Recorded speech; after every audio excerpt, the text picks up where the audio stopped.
shit, spilling pee. Talking shit, excreting. Spilling pee, gossiping. If it comes from inside me, it might leave a stain you can see. Talking shit, spilling pee.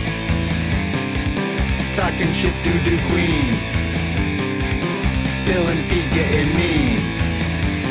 Now it's time to dish some dirt, post diarrhea, Hershey squirts.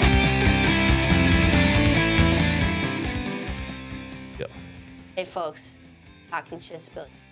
We already recorded the whole episode and did. So this is our intro. We've got Benjamin Tier. we got Charlie Hickmott. we got, Oh fuck, Patrick Perkins. and then we have me, Rochelle Cote, and we're gonna talk about self-care, whether you like it or not. We care.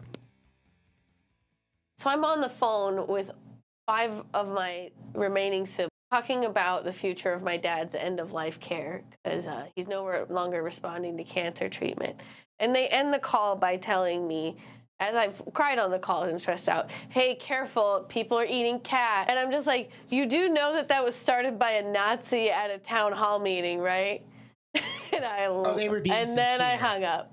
They were being sincere. No, they were joking. Okay, they were. But I'm also like, you do know that you're perpetuating a joke. You're making a Nazi joke. Yeah, you're making a fucking Nazi joke. Because, like, that's the problem we're having with the left right now, or liberals right now, is they keep on thinking that making jokes is doing something. I thought they were. I thought And they were. unfortunately, it's not doing anything. They think that they're making fun of the absurdity of believing that Haitian immigrants are eating cats and dogs left and right. But what they're really doing is they're just regurgitating a talking point. Wait, just a sec. I wanted to point out maybe it's your family being accepting of your bisexuality, and they're like, no, people are eating pussy out there. You could too. Yeah, sure. But I bring this up to say, we're going to talk about self-care today. What an intro. It's incredible. Can you how do you look up self-care on Twitter? You just do that? Hashtag self-care. Yeah, like I want to know what is trending on Twitter about self-care. It's just all goop. Well, so- I've just, Watching Avatar. yeah. Potentially qualify that. Let's see what. I must warn you that this is free scrolling on Twitter, so Anything Oh no, could there's pop going to up. be some horror. I'm fully aware. Playing dumb to protect your energy is self-care. Hold on. You know, I like how as soon as you saw the purple ears, that's when you're like, I gotta step in here. I just That's super cute drawing. No, I like. What's that cat doing later? That could have been anything. I'd eat Okay, that cat. so what's self-care in this one? sleeping in a big comfy bed, massage Massage stuff, and Oh, that's what those are. Massage. Okay. or baking with A love. brick with love. Oh, So they're. Sue, I believe, with Oh. I dust. thought it was a book. Yeah, I thought it was a book cover too. But I can see tiramisu We as all well. interpreted it differently. What a Rorschach test. Pets is a brick. Yeah. That totally could just be. It just seemed like some artisan bullshit that somebody with that kind of bed would make. That totally could just fancy be brick my for the subconscious patio. seeing a tiramisu as well. No, I think you're right. That does look a lot like Does powder. does cocoa it say? powder. It doesn't say. It doesn't say anything about Let's it. see. That's more just like food, watching something, Watching staying in Ghibli, bed. Spirited Away. Okay, so we're seeing a lot of that. Matcha latte. It's self-care but aesthetic. I was thinking this thing where it's like absolutely never want to date a person who needs these kind of photos taken because I don't have the patience for it. This is the best reply to a fool. I mean, it would also probably be kind of painful for you to get the right angles. Is that a towel rack? I wouldn't No, do it's- it either. If you lack self-discipline, read this. Yeah, if you try and do it in leaps and jumps, it's harder than doing a little bit every day. Okay. Okay. Is this all just one account? Yeah. This is self-care canvas. That's why we're getting them. Okay, let's Okay. see. Self-care Another like evening. spa day kind of stuff. Yogurt, fig, and midget. Okay. I was like, what the fuck are those substances? Me time I've never is seen on. good food. Me time Okay. on your phone, guys. Okay. Wait, the airplane mode on my phone doesn't Brush work. I'm your assuming hair. Brush your hair. Brush it. I did. That's What's what the link? happened. Improve your appearance. Yeah. So like it kind of feels like a lot of what we're seeing obviously is focusing around like slowing down, engaging in things you enjoy, putting potions and unguents on your skin as such. Ryan Reynolds. Just pictures of Ryan Reynolds, honestly. Like, that's my and self-care. Keanu Reeves. I feel like this self-care Twitter is throwing our search off. Very true. And then can you just straight up Google the word self-care? I want to see what comes up. A bunch of personal finance books. Self-care is the practice of taking care of your own health, which can include a variety of actions, habits, and lifestyle choices. Self-care can help you promote and maintain your health, prevent disease, cope with illness. Some examples of self-care include getting enough sleep, eating healthy meals, staying hydrated. I just want to drink note a lot of that water. this is the AI answer, so we just drained Lake Huron to get this result. Also true, yeah. And it could be AI hallucination. Maybe like- you should just grind and But can you Mindset, baby. be an alpha. Can you do a search without financial AI health, anymore? occupational health. I think you can turn it off if you have to get into the weeds. No, cannot turn it don't off. kill me. Please don't. I have children. But otherwise, next, the first actual result is National Institute of Mental Health caring for your mental health. What does Coke Zero taste like? Yeah, Nim, next. I heard about what they did to rats. Yes, very true. Yep. Watch Very that documentary. well mined. Is this another? Sorry, what was that? Very well mined. 5 types of self-care for every area of your life. What? Can we look at the heading?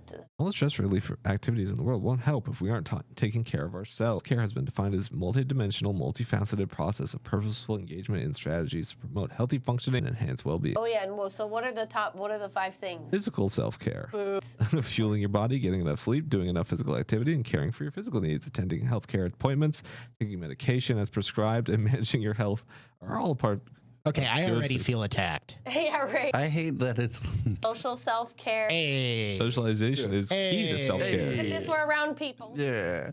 No, I hate the problem with the physical one is it's like actually I do feel better the more I do like my physical therapy, but literally the main reason I do physical therapy is because I don't have to go to a job, so I have the time to set aside to do physical therapy. Yeah. So like if I had a job, I'd be like, oh no, no, fuck you. No. My exercise is strapping down people in wheelchairs. Yeah. God, I don't do any. You With collect social pee. self-care. I do collect pee. Yeah. I am a piss fairy. You lift 5 ounces at a time. I don't know how much is in. Of No, pee. oh my God, that'd be so much pee, Pat. That's so much. Look at how much that can is. That'd be like half a can. Yeah. I don't want a half a can of Red Bull from someone.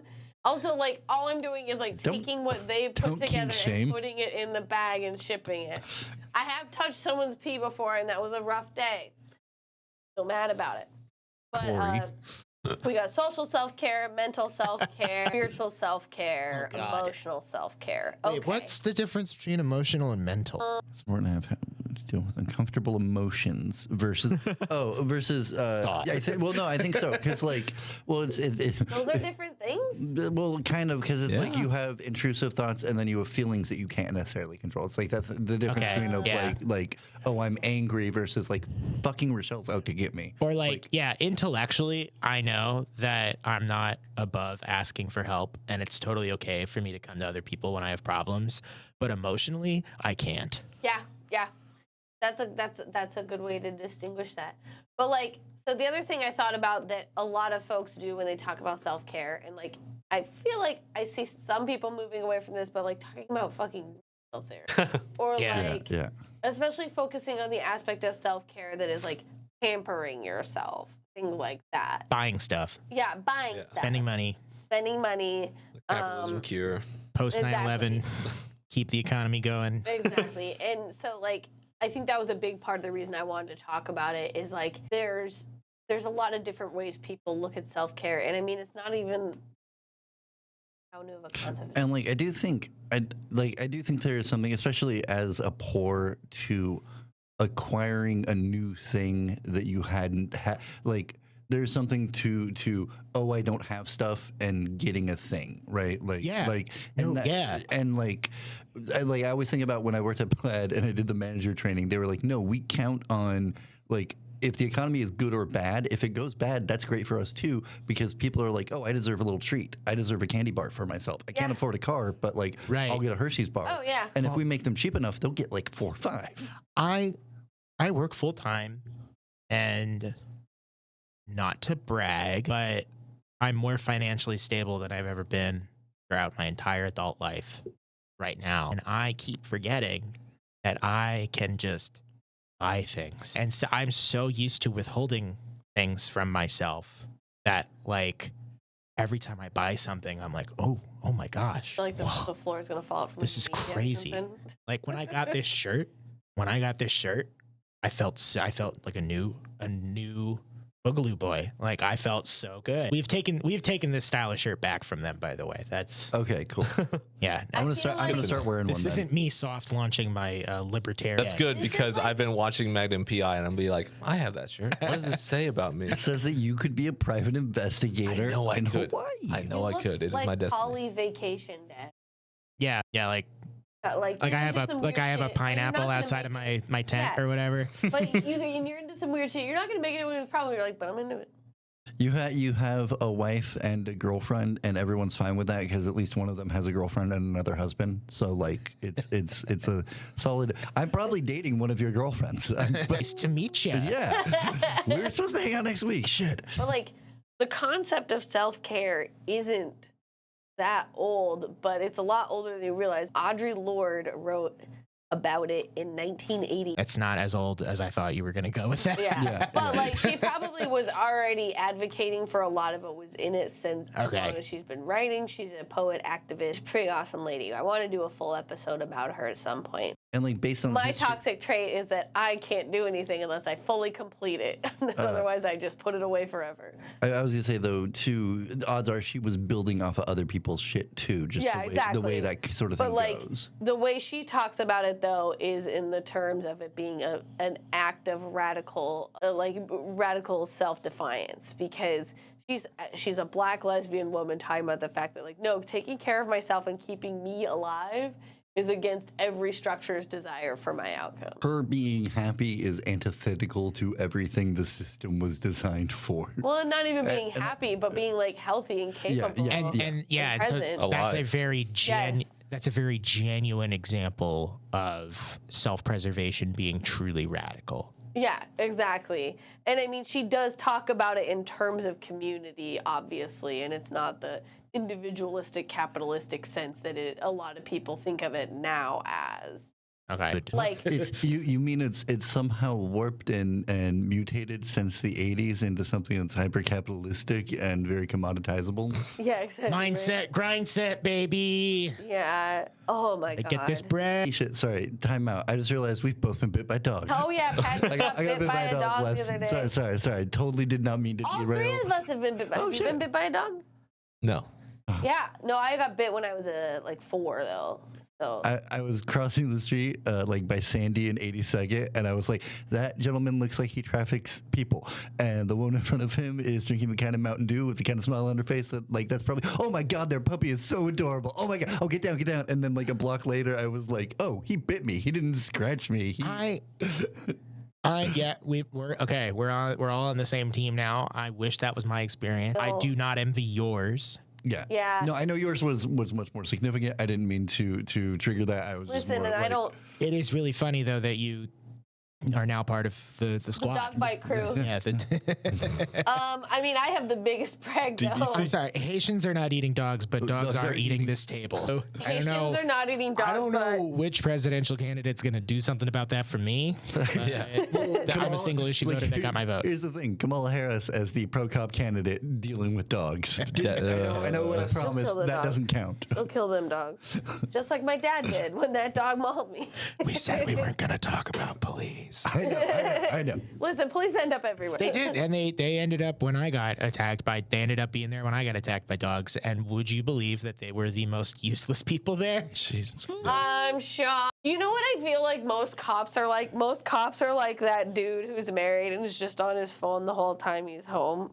And like just the wife is doing everything. That's my stereotype. But then he's complaining about how much he has to do. Yes. Oh my God, babe, I'm just so fucking tired. Oh my God, they keep on making me help people, even though I just want to kill them. Yeah, after my attack, one of the only things one of the officers said to me was I was sitting in my work vehicle, and it was after the fire bureau had bandaged me up, and animal control was just getting there, and one of the police officers said to me, like, you really gotta, keep an eye on that, on those wounds, because one of our guys got attacked recently, and he thought it wasn't that serious, and he almost died of an infection. And I was like, Shame. thanks, man. Awesome. That's super duper what I need to hear right now. I haven't even gone to the hospital yet, so I'm going to compare what they say to me to whatever you've done here. You seem like you're a vet. You seem like you know a veterinarian.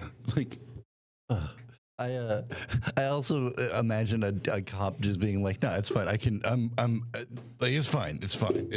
It's fine. It's just a bite. It's fine." Oh yeah, they wouldn't care. They either wouldn't care or they would have been the ones that killed the dogs right then and there. It's those two sides of the pendulum. Or too macho to go to the hospital either. Yeah, no, So I guess to catch people up who haven't heard the story, have I talked about this I don't know publicly at all? Remember. I don't think on our show at least. Yeah, no, I was working and I went to pick someone up to take them to their dialysis appointment, and I went to the door, and before I could even knock on the door, two very large German shepherds burst out, and we had a moment where they were barking like crazy. Then they burst through the door, and they got really quiet, and so I knelt down. I got real low to the ground, and I offered my hand for the one in front to smell, and he smelled it, and then went and then bit my hand, and I turned around and went, shit, fuck.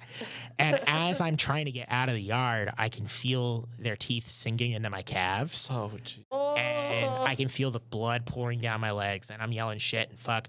And the one was going at me while the other one ran and blocked the exit. Oh my god. And so I didn't really know what my plan was, but I went like farther into the yard, and I got this sensation that someone was watching next door and they just weren't doing anything. And I was kind of pissed about that. And then I said out loud, I am not about to punch a fucking dog today, because I was about to punch a fucking dog.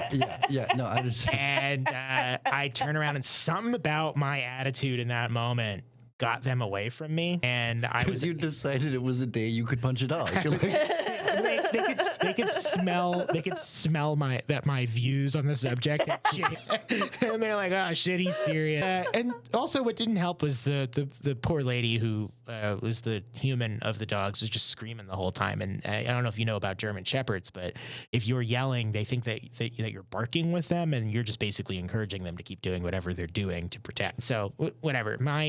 I guess I sweat differently the moment that I decided to. I was about to fucking launch a haymaker on a snout, and they got away from me, and I was able to get out, and then I was able to call for help and blah blah blah. And I ended up in the hospital, and I missed 3 weeks of work, 2 of which were from the attack, 1 of which was because I got COVID.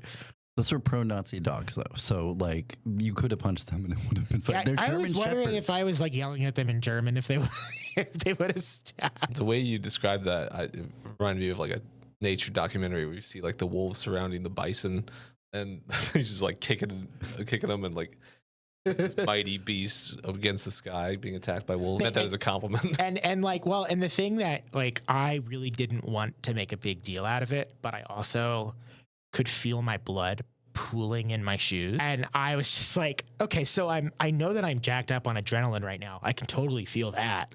So I don't know if I am capable of adequately assessing my situation and my needs. So I should probably get some professionals involved. I need an adult. Yeah, I told my work's dispatch, and they were like, do you need emergency services? And I'm still trying to play the whole, like, I don't want to bother anyone. So I'm like, well, if you think that's best, and, like, I'm pretty sure you need an ambulance. And so then the fire bureau shows up first, and they have the whole long fire truck, and I'm just like, this feels unnecessary. And then the police show up, and I'm like, okay, well, they're obviously unnecessary. And then So helpful. the firefighters bandaged me up, and then my supervisors showed up, and I turned down the ambulance because I was like, they gotta go stuff. Yeah. And then supervisors took me to the hospital.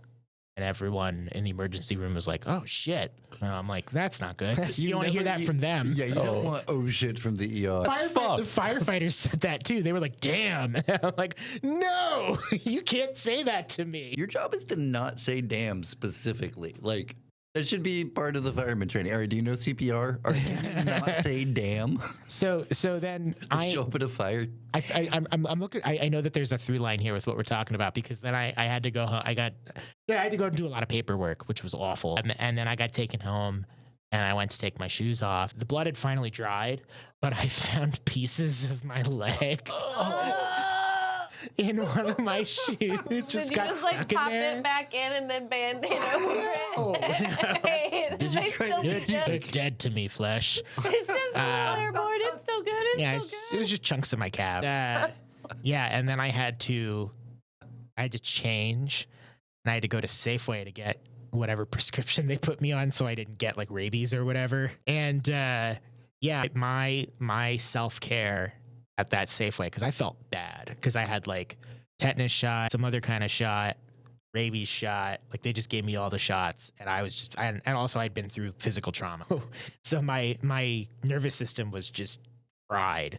And I'm in this Safeway, and I'm like, Safeway's to-go Chinese food isn't very good, but I feel like this is gonna hit right now. And I got a bunch of to-go Chinese food, picked up my meds, went home, and it was the best that Safeway's to-go Chinese food has ever tasted. It was so good. It sounds like Thinking back to conversations about immigrant populations eating pets. No, I was gonna say, so in a way, I'm just like Audre Lorde. Well, and like, I mean, she might have been attacked by dogs. I think the big thing that got lost is that she was talking about it in the terms of like, you need to take care of yourself so you can show up for your community. So self-care is communal in the sense that it's like you're taking care of yourself so that you're well enough to have around you, support, and move things forward. And I was thinking it'd be fun to talk about one just personal self-care thing that's gross. We all have one of those, if not many. And then one self-care thing that we do that helps us show up for the people that we care about in our lives. And I thought that'd be kind of Okay. Self-care, that's gross. So, like, does masturbation count? That's 'Cause where my yes, mind went but that's immediately. at least make it a little. We're not at an open mic, okay? I tell you what. Be a little more creative. I've got the good gross one, which is I will occasionally be like, I'm feeling a bit like I've been taking too many meds and I feel a little backed up, and I will occasionally be like, all right, I'm gonna eat like real milk with cereal and have 2 pulls of it. And no, So you shit it all out. the most violent shit of my life. And just know that like I'll like eat it before The bed. lactose cleanse. Yeah, it's just, like, it's, when I went and did all that hot sauce, I was like, I'm eating cereal now, so it just all like I don't have to struggle through this extra violent poop. It's just. Oh yeah, so I went to go watch Pat do a show out in Hillsboro last weekend, and he found this fucking joke book where some of the jokes were written in the 50s, So and they're others great. were written in the 70s, and he So awful. he decided that I picked 5 out for him to read. He decided that he was going to eat hot sauce before Because I'd each of done the jokes. I'd done Jamie Stewart's full contact karaoke thing, and they did a hot sauce challenge before for all the singers, and I was like, oh, it's like 11:30 at night, I'm not really gonna do this now, but at the show, Jamie, if you bring some hot sauces. And then he forgot his hot sauces, so I had So we like just had to rely on the we bar had like hot sauce. 4 instead of like the Yeah. 7 that we'd planned. Right. I got a text from Pat, bring your hot sauce. And I was like, I don't really. I just figured he might have something fun. I grabbed the fun ones, and then Jamie Yeah. was supposed to have like 4 or 5 with him. So I was like, oh, we don't need to stress. But yeah, so Maybe that's they why Pat's talking about eating hot sauces. He did that to himself. That's his self-care, is hurting himself. Well, mine is similar in that, like, I'll go through my weekend warrior drinking binges, and then my gut biome will be completely just decimated. And so I like to treat myself to some prebiotic sodas. Do you like those? I like them. Not only do I like them, they work really well. It's terrible though. And I want to emphasize the difference between Prebiotic and probiotic. yes, there's a difference. Oh. Now I can't explain to you what it is, but I do know that for me personally, prebiotic fixes me up right away, and it's good. Whereas probiotic is more of a over time thing. Always double checking. Here we go. Get out of there, gay eye. Go fuck yourself. All right, now we've just drained Lake Erie. No, we haven't. I'm sorry. It's not that bad. At least be honest. It's like, I mean, for the Google search, it's probably not that bad. and think about, I mean, how many million users do they have in the US alone? And like every time they do a search, that shows up. And I'm like, I'm sorry, but there is no ethical consumption under capitalism. your butts. Because What if we just kill one capitalist? Just one to see how we like it, and then like if the others learn the lesson. We should drown them in Lake Erie. Yeah. Probiotics are foods or supplements that contain live microorganisms intended to maintain or improve the good bacteria in the. You're just drinking. Prebiotics are foods that act as food for human microflora, typically high fiber. Oh, yeah. The probiotics contain the bacteria, whereas the prebiotics feed the bacteria. What if you do sense. both? Do you just get like? Can you do More. You explode. Like, you you- can't do them at the same time. Well, you just don't shit for a while. Oh. This is probably what happens. But yeah, no. What did you say about fiber? You were like, Fiber? you're just eating so you're fiber. just drinking fiber. Pretty much, yeah. So what you're saying is you could just take some psyllium husk powder or something if you wanted to. Yeah, that's not as fun though, because I like You know, soda. I know. I tried some and I did not like it. You I just didn't gotta know find that- you just gotta find the right strain. Just I thought psyllium husk powder had something to do with like taking shrooms. So I was like, oh, it's like it must be some way to hide that you're taking shrooms. That makes so much more sense the places I've seen it. you just stir Metamucil into your Mountain Dew. Same thing, right? What's your gross self-care thing, Charlie? We just heard Metamucil and Mountain Dew. No, that's not that gross. I mean, gross. I mean, you could say masturbation is gross. I masturbate. What? I would never. No, but I mean like, Well, that's because you're Catholic. or like one of the things I was thinking about is the fact that Corey had like really bad fungus on his feet, and now I have a bit of it on me, and I'm trying to figure out how to deal with it. So I've literally been like bandaging cotton balls soaked in tea tree oil to the toe to see if it'll get better. The fuck? I know. That's my gross thing. Oh, I don't do anything like that. You don't have anything gross? I guess though? that qualifies as self-care. I mean, Yeah, it 'cause I lives don't wanna have literal fungus on all my self-care. feet 'cause I feel like itchy and it hurts. Well, I mean, I guess on that front, if you like that, like I've super glued several cuts on my body back together by myself. Oh. I don't. Ooh. I think that's why they invented super glue, actually. No, seriously. I mean, it works really well, and even Gorilla Glue is great. Gorilla Super Glue, but you can buy stuff like liquid bandage that is like And it topical. smells like fake banana. yeah, and like nail polish remover. Yeah. But yeah, I deal with a lot of those things myself, which people might consider gross. It's a lot of blood a lot of times. I mean, hands bleed a lot. Yeah, they do. Especially if you're cooking or messing around with food, you know. Oh yeah, check out my new burn. Isn't that sick? Oh yeah. It looks like something out of Star Trek or some shit. What happened? What This is an was it? airplane. this was my at work. We have like a big convection oven, like double decker, like huge boxes, and it's got a bunch of racks in it. So I was reaching for meatball marinara or Oh, meatball no. sub, and just burned myself like on the corner of the rack. Oh, I got a burn from the salamander. Yeah, yeah, Once like that, and it was like the divot of the bolt, like in right here. yeah. Oh, that's so So, sick like- when you get like the hex. I get burns and cuts, and I don't remember how I got them, and I just accept it.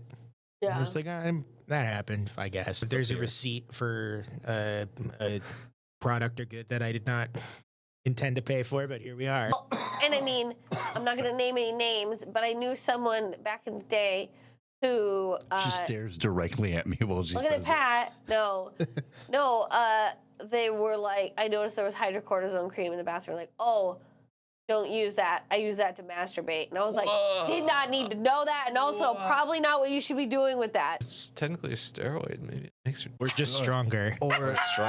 or that was probably their logic. I mean, Which is, Charlie, thank you for explaining because I I don't think that would work, but for science, I'm glad somebody knows. Rochelle's told me this story and I know who it is, and I 100% think that's what it was. Was they were like, this will make it stronger or bigger or some shit. Stop. Saying that because you know I'm right. Speaking of that kind of thing, Yeah, I was just like, I wanted us to talk about gross stuff about our bodies. That's what talking shit, spilling pee is about.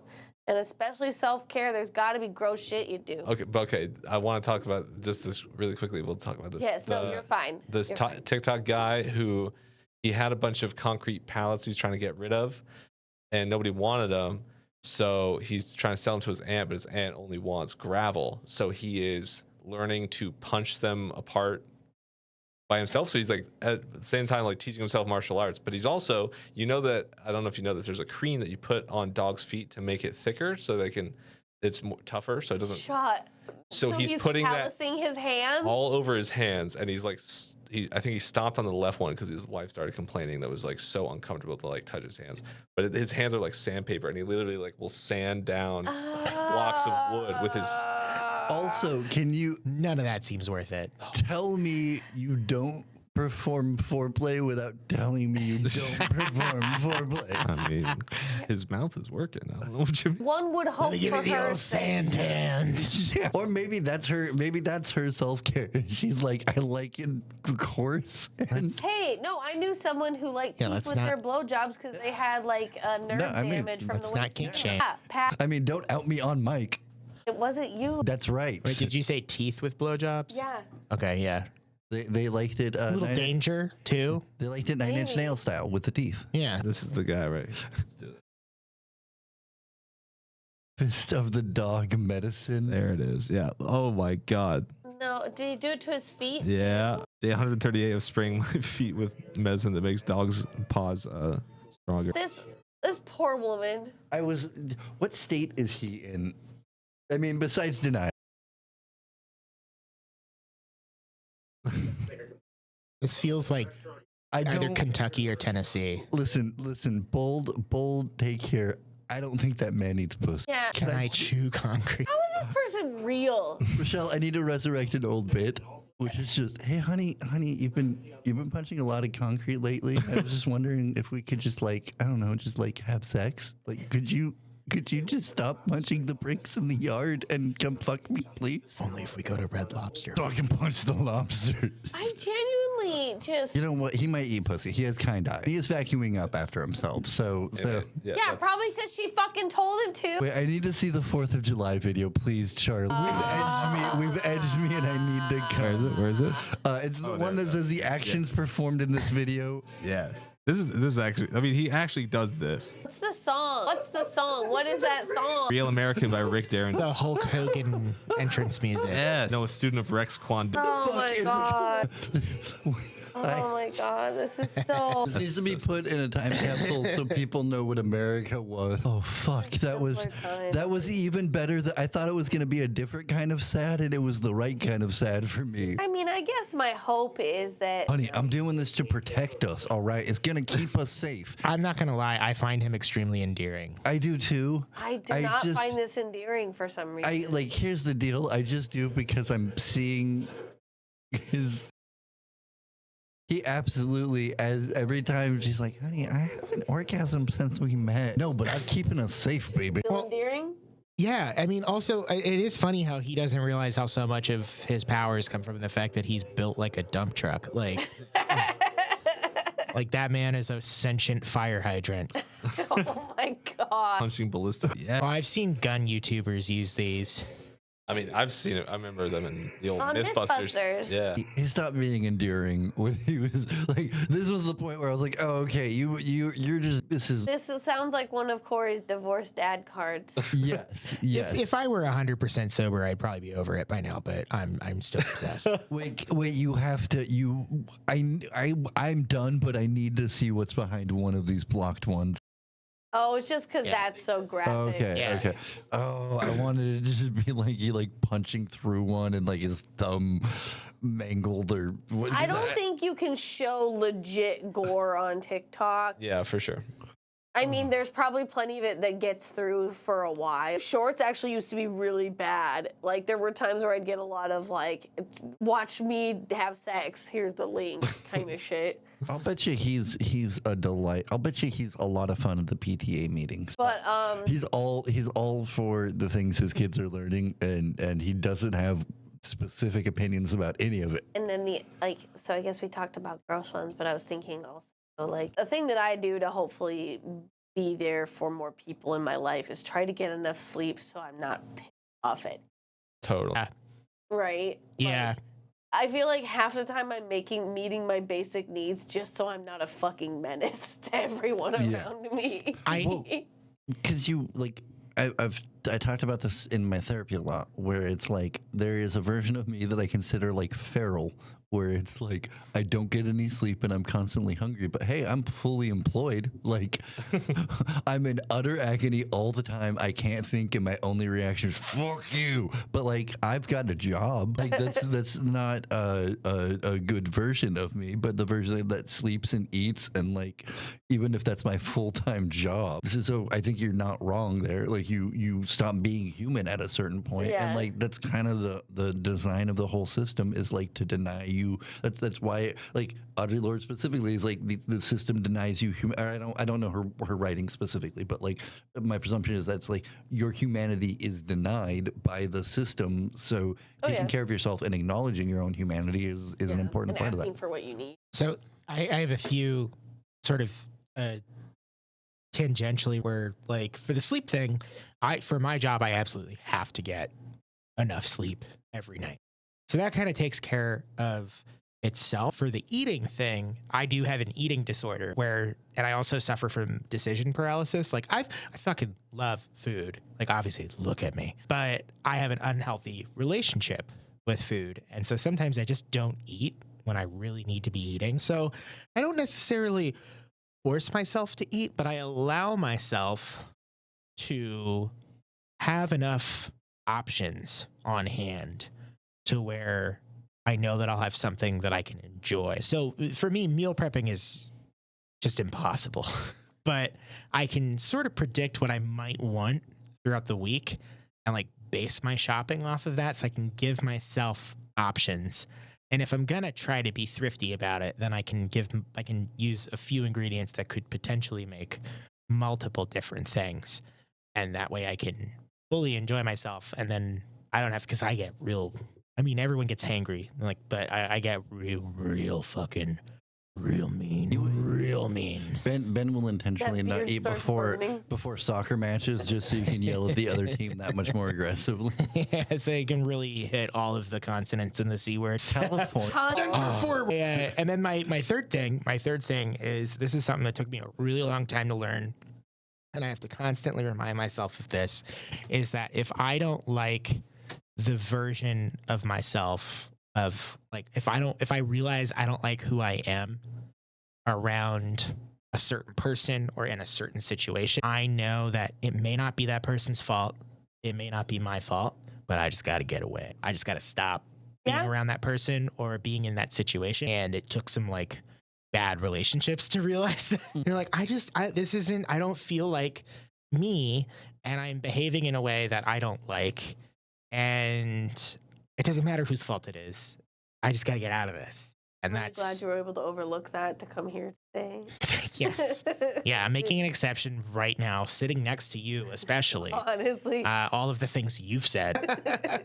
You take it so gleefully, though. It is a lot of fun. No, and that's another thing, where you have a space where you can just be fucking mean to someone and it doesn't matter, because you know that you know that it's not that it's not real. Like, I'm sure you are profoundly disgusted by my facial hair, but but it doesn't matter. Let's put it this way: it's not the worst facial hair I've seen.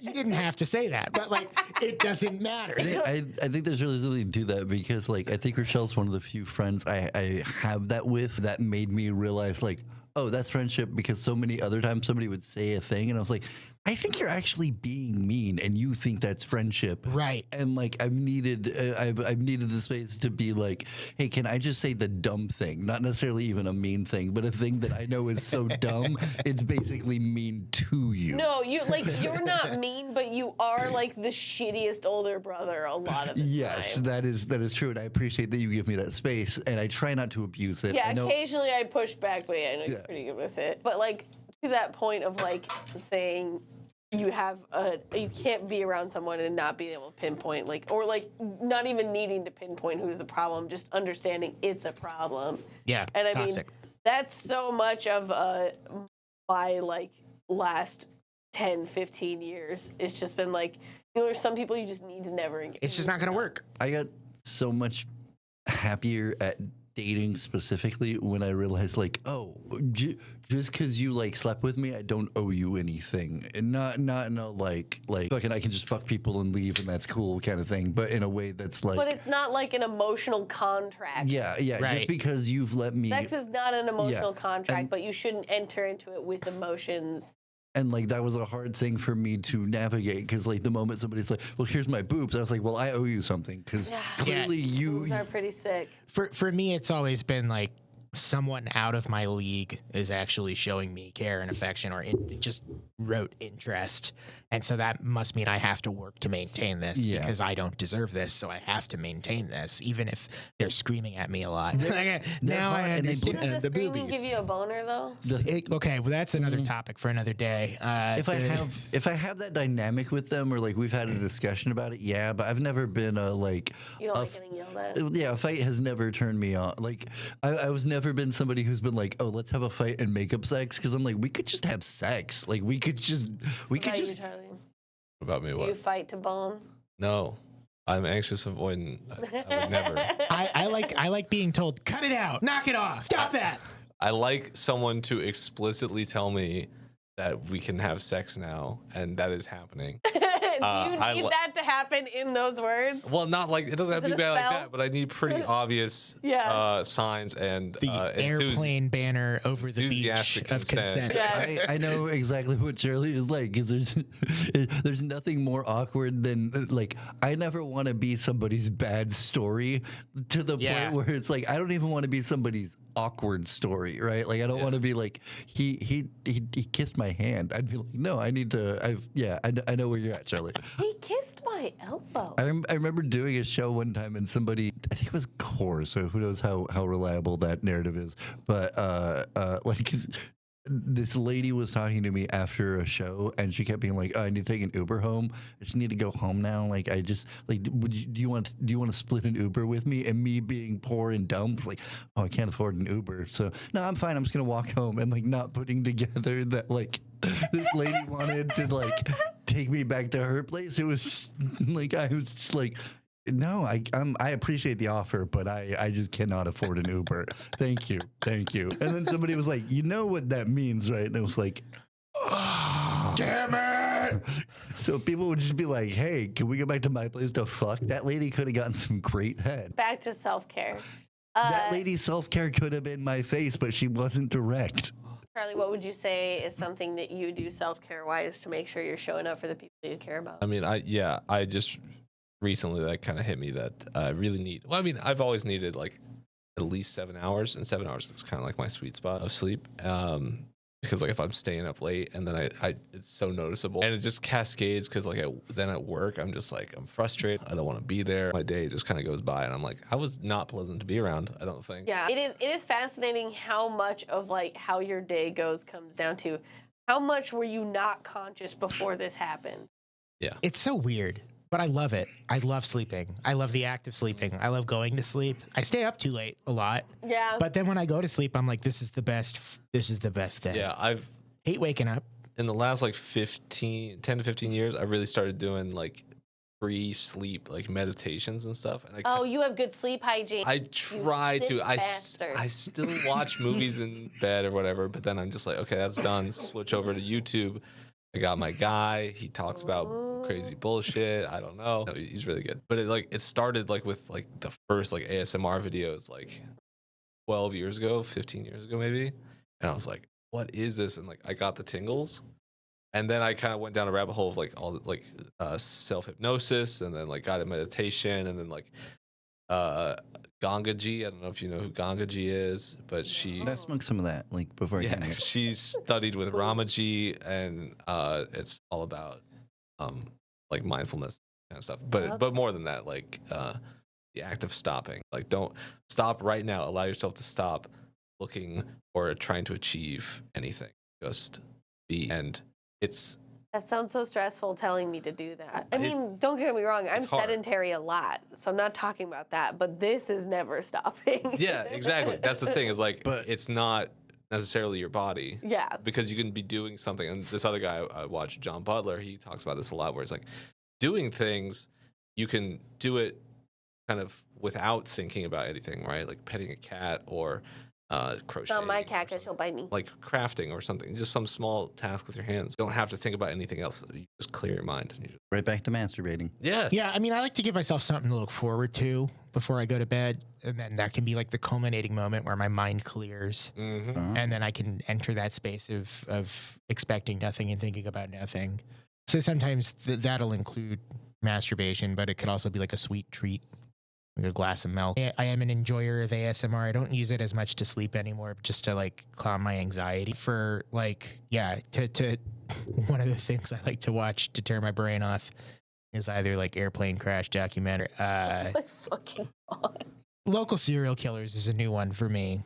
So are you a murderino or a true crimer? No, No. I like learning about local stuff because it's fun to be able to picture where things happen. DB Cooper. And it's also and also like it's a lot of interesting history that gets intertwined with a lot of these stories, because like based off of how certain things are handled, you can tell certain things about what's going on back then outside of the Malala forest killer. Not to make a callback, you can, if you listen to Costa Convenience, because I don't remember the exact detail, but the first person killed in a plaid, like the first employee was over on like 60th and Burnside, like where that is.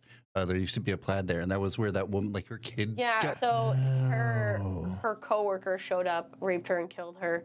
And her Cops showed up, killed the guy. Kid shows up because mom hasn't come home from work yet to see the cops kill the guy who just killed him. And that was like the first time like somebody died in a plaid, and then they were like, "No, we should just keep it to one employee a night. That'll be fine." Yeah, no, you They can deal with that, right? I find that so fucking wild. Yeah, dirty to me. Sorry. And another tangent in my mind is I'm thinking of all the other plaid employees who've been raped and killed. That's a whole other. It's a whole other. It's all. When I went across the street, the lady was like, "You should fill out an application," and I was like, "I'm dead inside. I can't tell you, ma'am. I'm gonna go and cry a bunch." Anyway, Don't work at this one. It's not great. no, none of them are great. None of them are like, yeah, For sure. They're all bad in their own unique, special ways, and that's why we love it. This one just used to be the one I would go to every morning, so I could tell you on personal experience. No, and so another thing that I enjoy watching, and bear with me, is police body cam footage. Oh my God. Because, you've got an interesting relationship with your PTSD, my friend. yeah, no, well, I don't listen. I don't watch videos of my dad punching people. okay, well, most of my cop trauma doesn't come from, traffic stops or like being a murderer. So Fair. Sorry. I just saw the line there. That's the part of me I that's still fair. hate. No, that's fair. That's fair. I understand where you're coming from. And that was a very funny joke, and I forgot what I was going to say. But no, but I like learning more about how they think. And so also interrogation videos are great because, just don't talk to them. Yeah. Yeah, don't just talk never, to just ask for a lawyer. lawyer and outsmart them. Don't say lawyer. You have to specifically say, I Want need my lawyer. legal counsel. Oh, I want legal counsel. Yeah, because that's when they have to comply. Because they legally have to give you, Yeah. It's But not really cool that there is a anyway. Let's not have this conversation. like a secret because we cheat told you we code. would. Yeah. I was a safe word for the cops. yeah. Pineapple. It's really weird that my dom is way more respectful of my safe word than the cops are of like any. But like, obviously self-care inherently is a political thing, but especially when you think about what self-care looks like to different people. Like, for example, all of us can bathe ourselves in this room. For the time being. For the most part. Yeah, I For know the what most soap is. part. For the time Listen, being. I'm not smelling anything, so clearly you're cleaning I did a good yourself. job. Yes, there you go. Others of us, everyone in this room can feed ourselves. You know what I For mean? the most part. Although I do. Well, a relevant example for me is that, so the reason that we're looking at hospice care for my dad is because he's no longer responding to his cancer treatment, because the new cancer treatment was giving him tremors so bad he could not feed himself. Yeah, I've heard of that happen. I think that's one of the important things to think about when you talk about self-care is that no one's self-care is going to look the same, and everyone has the right to it regardless of how much help they need. And that's what I think is a really communal aspect of it. And I think that's why Audre Lorde specifically talked about it. is it's like, because she also experienced going through cancer one time and then having it come back and kill her. So had all of the disabling events that come along with cancer. And I've seen that firsthand in my life with multiple family members. And I think to myself that, like, it's so important for us to have conversations about what our self-care looks like and listening to what other people's conversations about it are as well. Well, because like you can't take care of yourself without community, and community can't take care of itself. yeah, well, like to It's like that's your job is literally part of the self-care thing for folks. Like the fact that you're driving people to and from their medical appointments is so crucial. I work in a medical facility where a lot of our clientele rely on things like ride to care. So I mean, I know that's a separate system. Well, yeah, no, I wasn't going to clarify that. What I was going to say was another huge part of what I do, though, is I have to assess when and where to, and I often am very liberal about this, when and where to give people autonomy. Yes. Yeah. And to let them do what they're going to do. Even if it looks like they're struggling, if they make it clear that they do not want help with the thing, and they don't have to say it explicitly, it's a vibe for the most part. Oh, yeah. I will just stand back and just be like, yep, you do it. one No of the people I'm dating, they have Eleanor Standall's the zebra disease thing. EDS. Yeah, and they also Ehlers-Danlos syndrome. Yeah. And it's like I totally understand that 100% because so often I'll tell people like, oh, this is wrong, and it'll be like, oh, let me do all the things. I'm like, no, I actually know what I can and can't do. I mean, I am stubborn for sure, and I do appreciate being called on my shit.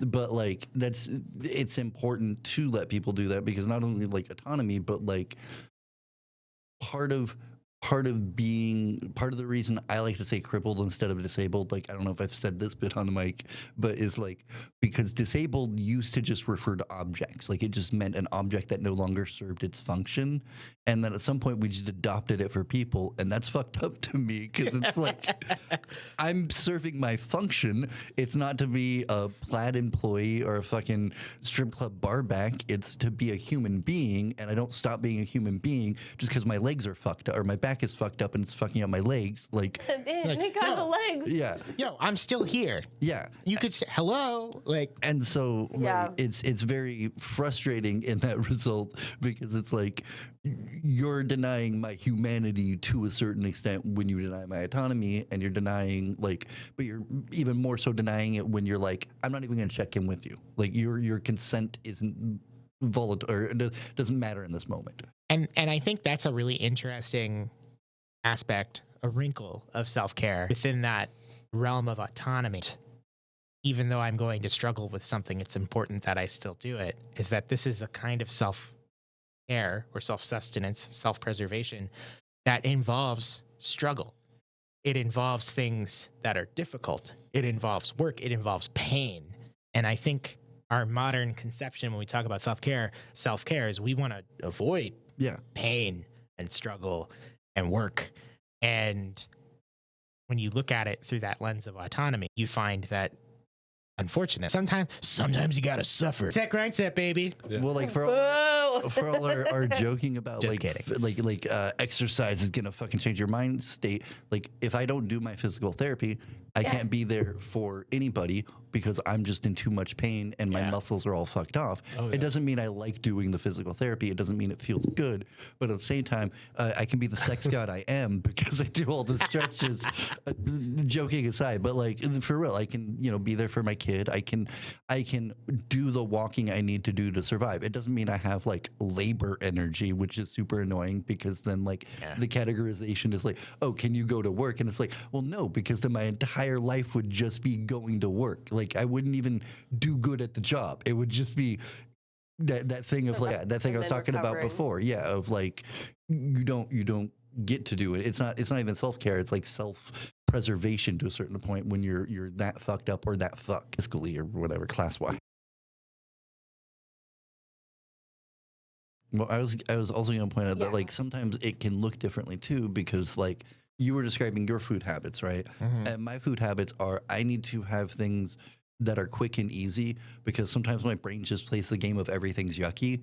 And Yeah. it's like, if I can't make a peanut butter sandwich, then I might not eat, because like I don't even necessarily want the peanut butter sandwich, but that's the one thing that I can It's safe. stop. Yeah. And like ADD especially, I can be like, cool, it will take too many steps to heat something up, right? Or Yeah. to do it. And so I won't eat. And then it's like, all right, if I at least have minutes there. It's so funny how like I fully understand that and I fully empathize with that.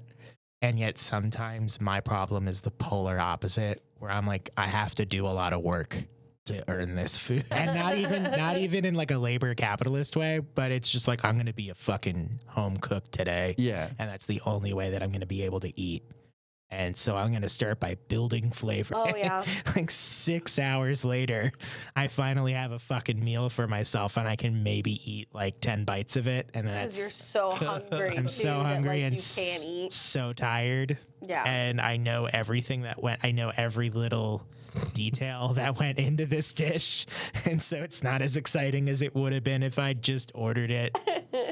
It's also important, like again, another thing where it's like some of that capitalism mindset stuff is like some self-care, like again, being disabled is like, I don't have the energy or strength to cook, and so like it is sometimes self-care, like this. Yeah. Like some people might be like, oh, it's pizza, and it's like, well, actually to a certain extent, if I order takeout or whatever, it is self-care, because it's me being like, well, do I break down my body and feel worse to maybe not even eat it? Because sometimes it's like, well, cool, I made all of that food like you said, and I don't have I'm now at the end of it, and boy, am I fucking tired, and I'm too tired I to don't even eat. fucking want this anymore. Yeah.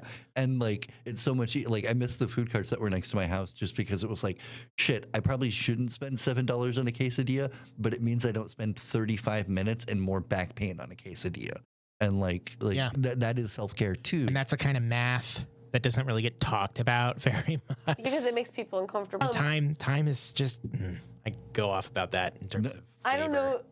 So I did Al's Den a while back. It's that Defiant Yeah. Joy show, and Maeve O'Connor was on before me, and she talked about how she has insurance where she can get acupuncture, so she did that joke. And I was talking about, like, I'm on a wellness journey, which means I have insurance, time, and I can afford it. So I'm actually, like, doing doctor's appointments. And someone in the crowd went, "We're rich." Oh my God. And I'm like, I'm still trying to figure out what was the reason behind that. Maybe this literally just occurred to me. Maybe they were heckling you for sounding rich, which is very funny to me, who knows you, and it's like, well, you're not. I'm one of the poorest people we all know, and you're not rich. Yeah, my immediate interpretation of that, my immediate read of that is they think they're being funny. Yeah. They're like, well, we can't relate to that, but they're saying it in like an extreme way, like they're exaggerating for the sake of, And they don't understand that it's inappropriate for them to do that. to me, it exactly sounds like what a rich white person at a McMinimans would do. So That's what I was assuming. My but literally just interpretation- now, because I've heard that Yeah. we've talked about this a couple of times. That was why it literally just occurred to me. I guess my interpretation was, please don't remind me that you're miserable. yeah, we don't care Or about that, your like, problems. or that, like, your health is so much more precarious than mine. Like, it was just such a weird thing to have happen. But, like, I think about this a lot when it comes to, like, my job and just how I feel about the world. Is just like, for so many people, self-care is such a luxury, and then they'll try to, like, question someone who, like, qualifies for a pain management program and can get 2 massages a month and would think that's like, oh, well, if they can do that. And so my reaction know what to I mean? and my reaction to your heckler is like, well, of course you're rich. These burgers are like $18. Yeah. Well, yeah, no, tater tots are $10. Cajun tots are $10. But that does expose like the $10, Pat. I know that means I can't afford tater tots, which was kind of going Fucking to be my tater point. tots with Cajun seasoning on them, $10. Does the ranch doesn't cost extra, does it? No, I don't even know if they give I you think- ranch. They usually give you like mustard and. You can ask for ranch, and it Ketchup. does cost, I think, 50 cents a cup when I left. Okay, so it's probably more now. What a nightmare! But it's like Oh, Mega Man sucks. But hey, Pardon my sneezes, ranch my is the apologies. only thing they still make in house. What do you? What? What do you I get? always get ranch. I gotta like get ranch. but a lot. it is like that belies like a bigger thing where it's like that's the same mindset of like, don't give the homeless person money, they're just going to spend it on booze, right? Yep. Like Yeah. it's that same like Yeah. like these are like parts of the same spectrum, and it's like it's frustrating to me because of like that kind of that old adage of like it doesn't matter what they're going to do with the money, I gave it to them. But like how many times I've had to have conversations with people about like, all right, what do you do if you live on the street? Like, what's your options for pain management? For, the fact that like you just need to be asleep right now because you're going to get kicked out in 6 hours. Like, what are your, or the fact that like, I don't know, you're fucking on the streets in Portland and you probably didn't do anything to be there. So why are Regardless if we- you did anything Yeah, to be there. yeah, that's what I'm Fucking- saying. Yeah, it Like, doesn't matter. like true, but I'm just saying Yeah. like even in that mindset it's like all right, this person probably didn't even earn homelessness as far as Right. like that mindset goes, and you're Yeah. upset about it because Like when they get mad that they have a fucking dog. I'm like, shut the fuck up. like Oh, they have a companion. Oh, horrible. They have love. They have Oh my God. unconditional love from someone. No, they're just trying to get more money out of you. Well, and I'll take the, And it's like, sure, they need that. I'll take the booze thing a step further. Like a big problem right now, of course, is fentanyl. And, same fucking difference. Fentanyl was a bigger problem throughout the rest of the country way before it got here. We were still on black tar before fentanyl hit here. And unfortunately, at least in Portland, fentanyl hit right around the time 110 was voted into law. Mm-hmm. And so, of course, the narrative right now is that 110 got us fentanyls. fentanyl. But my thing about that is like, That's not the way drugs work. it's right. That's not how drugs work. And aside from 110 and all that, it's like the people associate now homelessness and the increased visibility of it with fentanyl. Fentanyl is a drug, and it is a horrible drug, and a lot of people die from it. But if you had a gunshot when you were in the hospital, they could give you fentanyl, Yeah. and Very common anesthetic. you would really want that. Yeah. If you were bleeding out, that would be a great thing for you to have when you're in that kind of pain. And the way that I think about it is like sleeping on the street, no guarantees of anything. You're constantly moving, you're constantly exposed to the elements. And other people. You might want an anesthetic. You might want something to ease that fucking pain. And what is most readily available that's going to help you out? Unfortunately, right now, it's going to be fucking fentanyl. And there's this extreme harsh judgment over both homelessness and fentanyl use that's sort of intertwined of like, these people deserve this pain because they're doing fentanyl, or these people deserve to be addicted to fentanyl because they're bad and that's why they're homeless or whatever. And it's just like, no, this is all they have. This is the care that they have access to, Yeah. is this drug. It's that like so many problems would be fixed if we just gave people fucking houses, A, but also B, it's like you said, black tar being the thing before is it's like there's done opiates and whatnot, they feel good, but just as a person with a hole in my back, like that doesn't matter nearly as much as like I don't always feel like I have a hole in my back if I've done them, right? Yeah. And but it's the same mindset of like it's the same idea of like it doesn't matter if it also feels good if it feels better than living on the streets or how like I don't know the numbers, but I'm 100% sure that a fair number of fentanyl use is going to be middle class people too, who can afford pills absolutely. and shit, or Yeah. who can fucking. And it's like, Oh, the opioid epidemic in the Mormon church. yeah, It's really fucking wild. and it's like the fact that we pretend like these are. It makes me think of the Artie Lang had in his book. He has a story about how he got addicted to Vicodin, and it was his heroin dealer being like, "Well, no, you can get it in a pharmacy, so clearly it's safe." And it's Hey, yeah, we have these different levels where you have symptoms and treatments, but then beneath that, you have problems and solutions.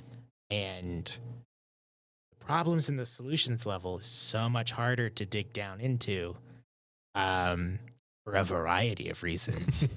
We don't have time to get into all of it. Yeah, but we do have access to the treatments, and we can all readily recognize the symptoms.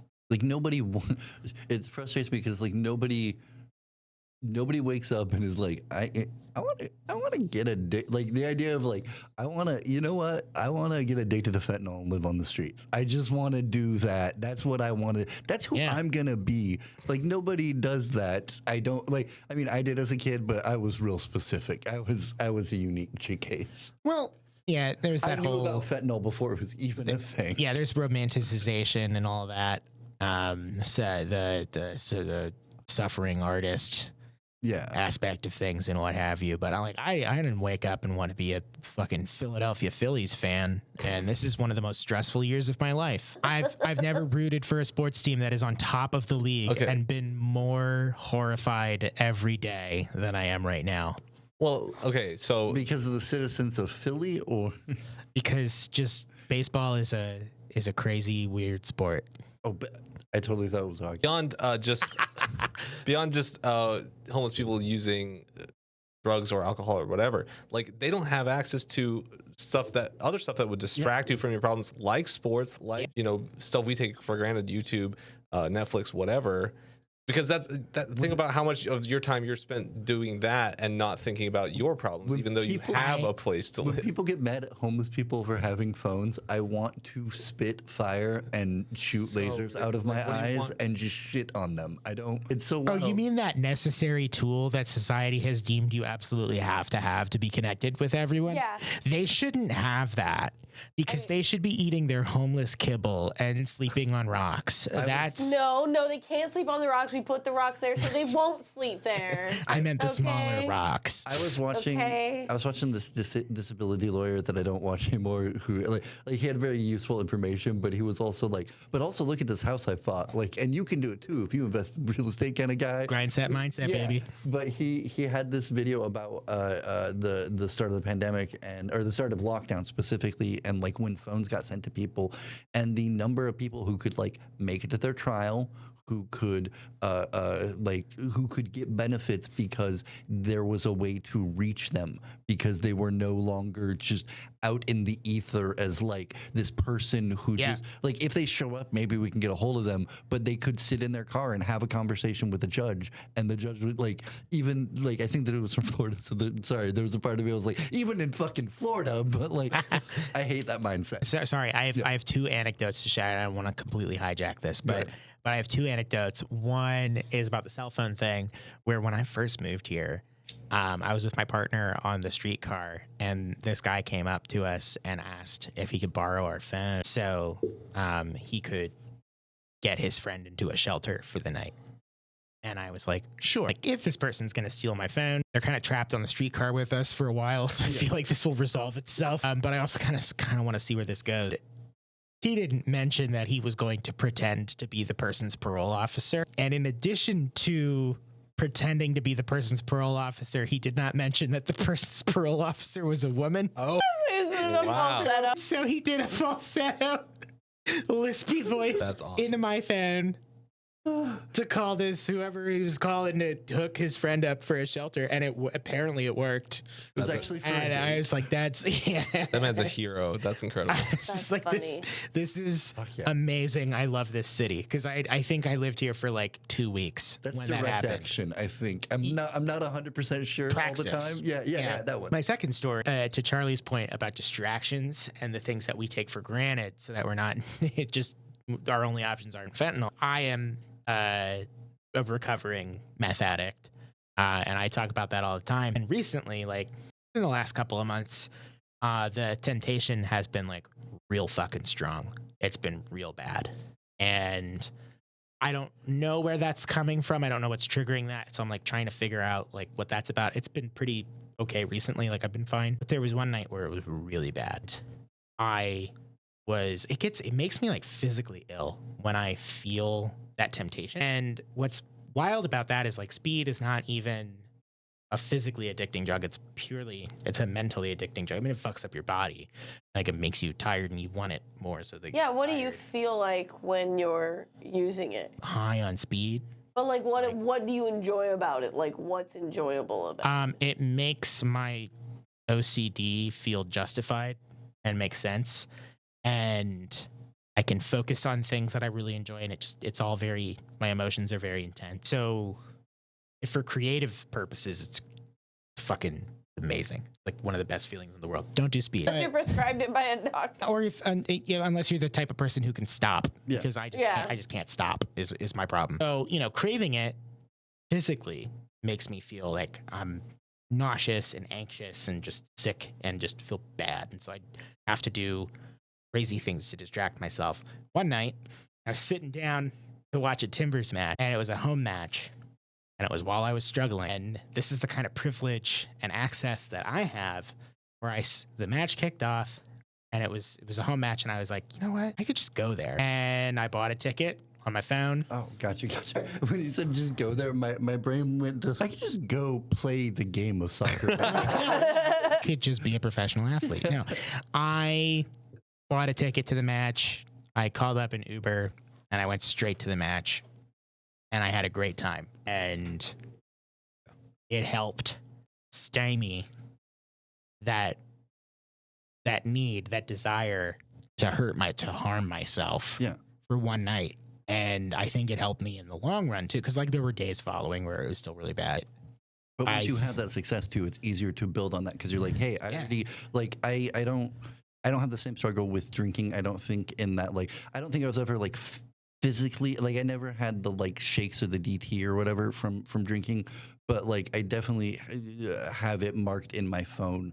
It was March 13th of 2020 or whatever, right? Yeah. So that I can go back and be like, okay, I have this high score now.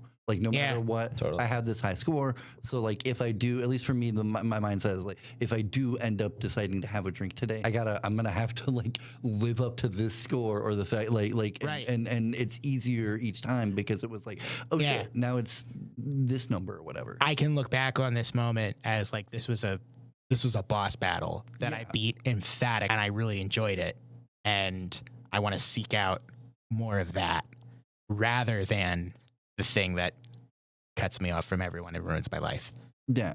And especially when you have, I don't know if it's the same for you, but it's when I've been being more poly lately and dating more people. And that's a privilege just because I fucking have the time. And I've met, I have the time and I've met people who are oh, I don't mind that you're poor, you're adorable or you're sweet or whatever. Mm-hmm. And the space to be comfortable with other people giving me love is also weird. That's its own, a certain amount of self-care is needed. But my point was that it's gotten easier to accept that I am this kind of person when there are other people who accept me being that way and when I have that network in place. And it's one thing to have a friendship. Rochelle, our platonic throuple with you, me, and Corey is great, but it is different when it's I know. And these are different forms of community. Yeah, and it's way easier to build on that and to build your own, to be the person you want to be to an extent when you have other people who are no, I see that in you. Yeah, and when that's a support system. Yeah, and it's I don't know, it's so beautiful. It's so.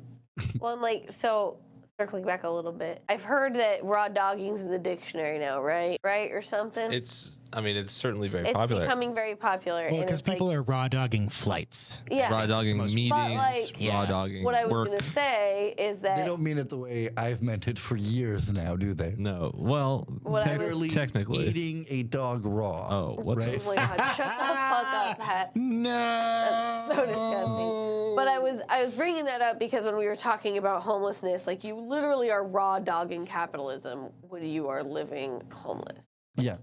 That's just what it is. The You are having to deal with the harshest realities of a capitalist system when you are homeless. there's a paywall between life and you, and Yeah, you don't get a climate. And so when we talk about this this conversation about raw dogging a flight, meaning you didn't do anything to keep yourself Also, comfortable on this you flight. at that point exist to remind the rest of us of the consequences of not participating. Yes, in the system. exactly. That's the other. That's the other. But so it's just wild. Capitalism requires a permanent underclass. the visibility of the raw dogging. Yeah, concept that Sorry, it's just the mental image of capitalism. Just no, look at me, fuck this homeless guy. yeah, I right. just saw Elon Musk doing terrible things in my head, and I didn't want it, but now you can have Thanks, it too. Pat. The homeless people are taking everything I'm not giving you on purpose. Yeah, right. But like, so the idea that like, wow, I can't believe you wouldn't have all these things on a flight to make you feel more comfortable. But then looking at a house, like a person who doesn't have a home or a house, and be like, wow, I can't believe you would take drugs to deal with the fact that you don't have a fucking house. And so like, I think that really kind of comes back to what I am thinking about and talking about this in general, is that unfortunately, a lot of the collective idea of self-care is this very individualized, very capitalistic idea of like taking care of your needs, not just your needs, but your needs and your wants, instead of understanding that self-care is the concept of all of us working together to take care of ourselves. And some of that's going to be individual action, and some of that's going to be collective. Yeah, I think people really get tripped up on the self part Yeah. of self-care. I was going to agree with you. Yeah, you know, they just I feel like a lot of people, a lot of Americans don't understand the relationship between the self and the community. And so it's just understood that self is just myself and only myself for me and only me. It's like if you're only taught a certain way to think, if you're indoctrinated, if you don't, like, it's why I get so frustrated when people will be upset at like people in the South or whatever. And it's like, well, A, it's not everyone. And B, there's a lot of people who didn't know any better or don't have a choice because everything says X, Y. And it's like, if you don't know any better, you can't do any better. And like, it's kind of the same way with self-care community too, where it's like, if you don't understand what community really is, if you think community is shopping at Walmart so that everyone around you has a job at Walmart, that if that's all you know, that's all you know about community. But if you know, like, hey, maybe making sure everyone in your neighborhood has food and the availability of sleep and shelter, that's actually community, then you start looking at it different. Well, yeah, and like to add to that, I think one part of self-care that is really helpful to me, and the mileage varies on how much it's necessarily helping other people, but like, I do feel better if I am kinder to people or offer help to other people. And like, sometimes I even feel good when I begrudgingly offer help to someone I didn't want to help in the first place. But like, and so that's why I want to make sure I'm capable of helping other folks, is because I know that I typically feel my best when I know that I've made someone else feel better. Not to go. I was just gonna say I have to help people. It doesn't make me feel good. Yeah, no, I just have to. It's, obviously, there's times that, like, no, so like, I'm not, job. I'm not saying this is like a. No, yeah, because like bare minimum, yes, I need to help my clients get their appointments. I wish I felt good about it, is what I'm saying. I wish I felt fulfilled by it. I just feel bad if I don't help. There's still an empty hole in there because I can't help them as much as I would like to. Yeah. Oh, of course. Like, oh yeah, that whole feeling like like when you actually like devote your life to helping other people, you realize how fucking small you are. Yeah. Well, yeah, and how much and how much of your energy is going towards meeting the needs of the people who are in the way of the people that you're trying to help. Yep. Yeah. And yeah. So for me, my day is like on a phone call with a client, saying something really kind to them. Like literally taking the time to go, but how was your day? And like genuinely being interested. Yeah. You know what I mean? And so that I like that about my work, and I miss that in the other stuff that I do, is that just basic level of human connection.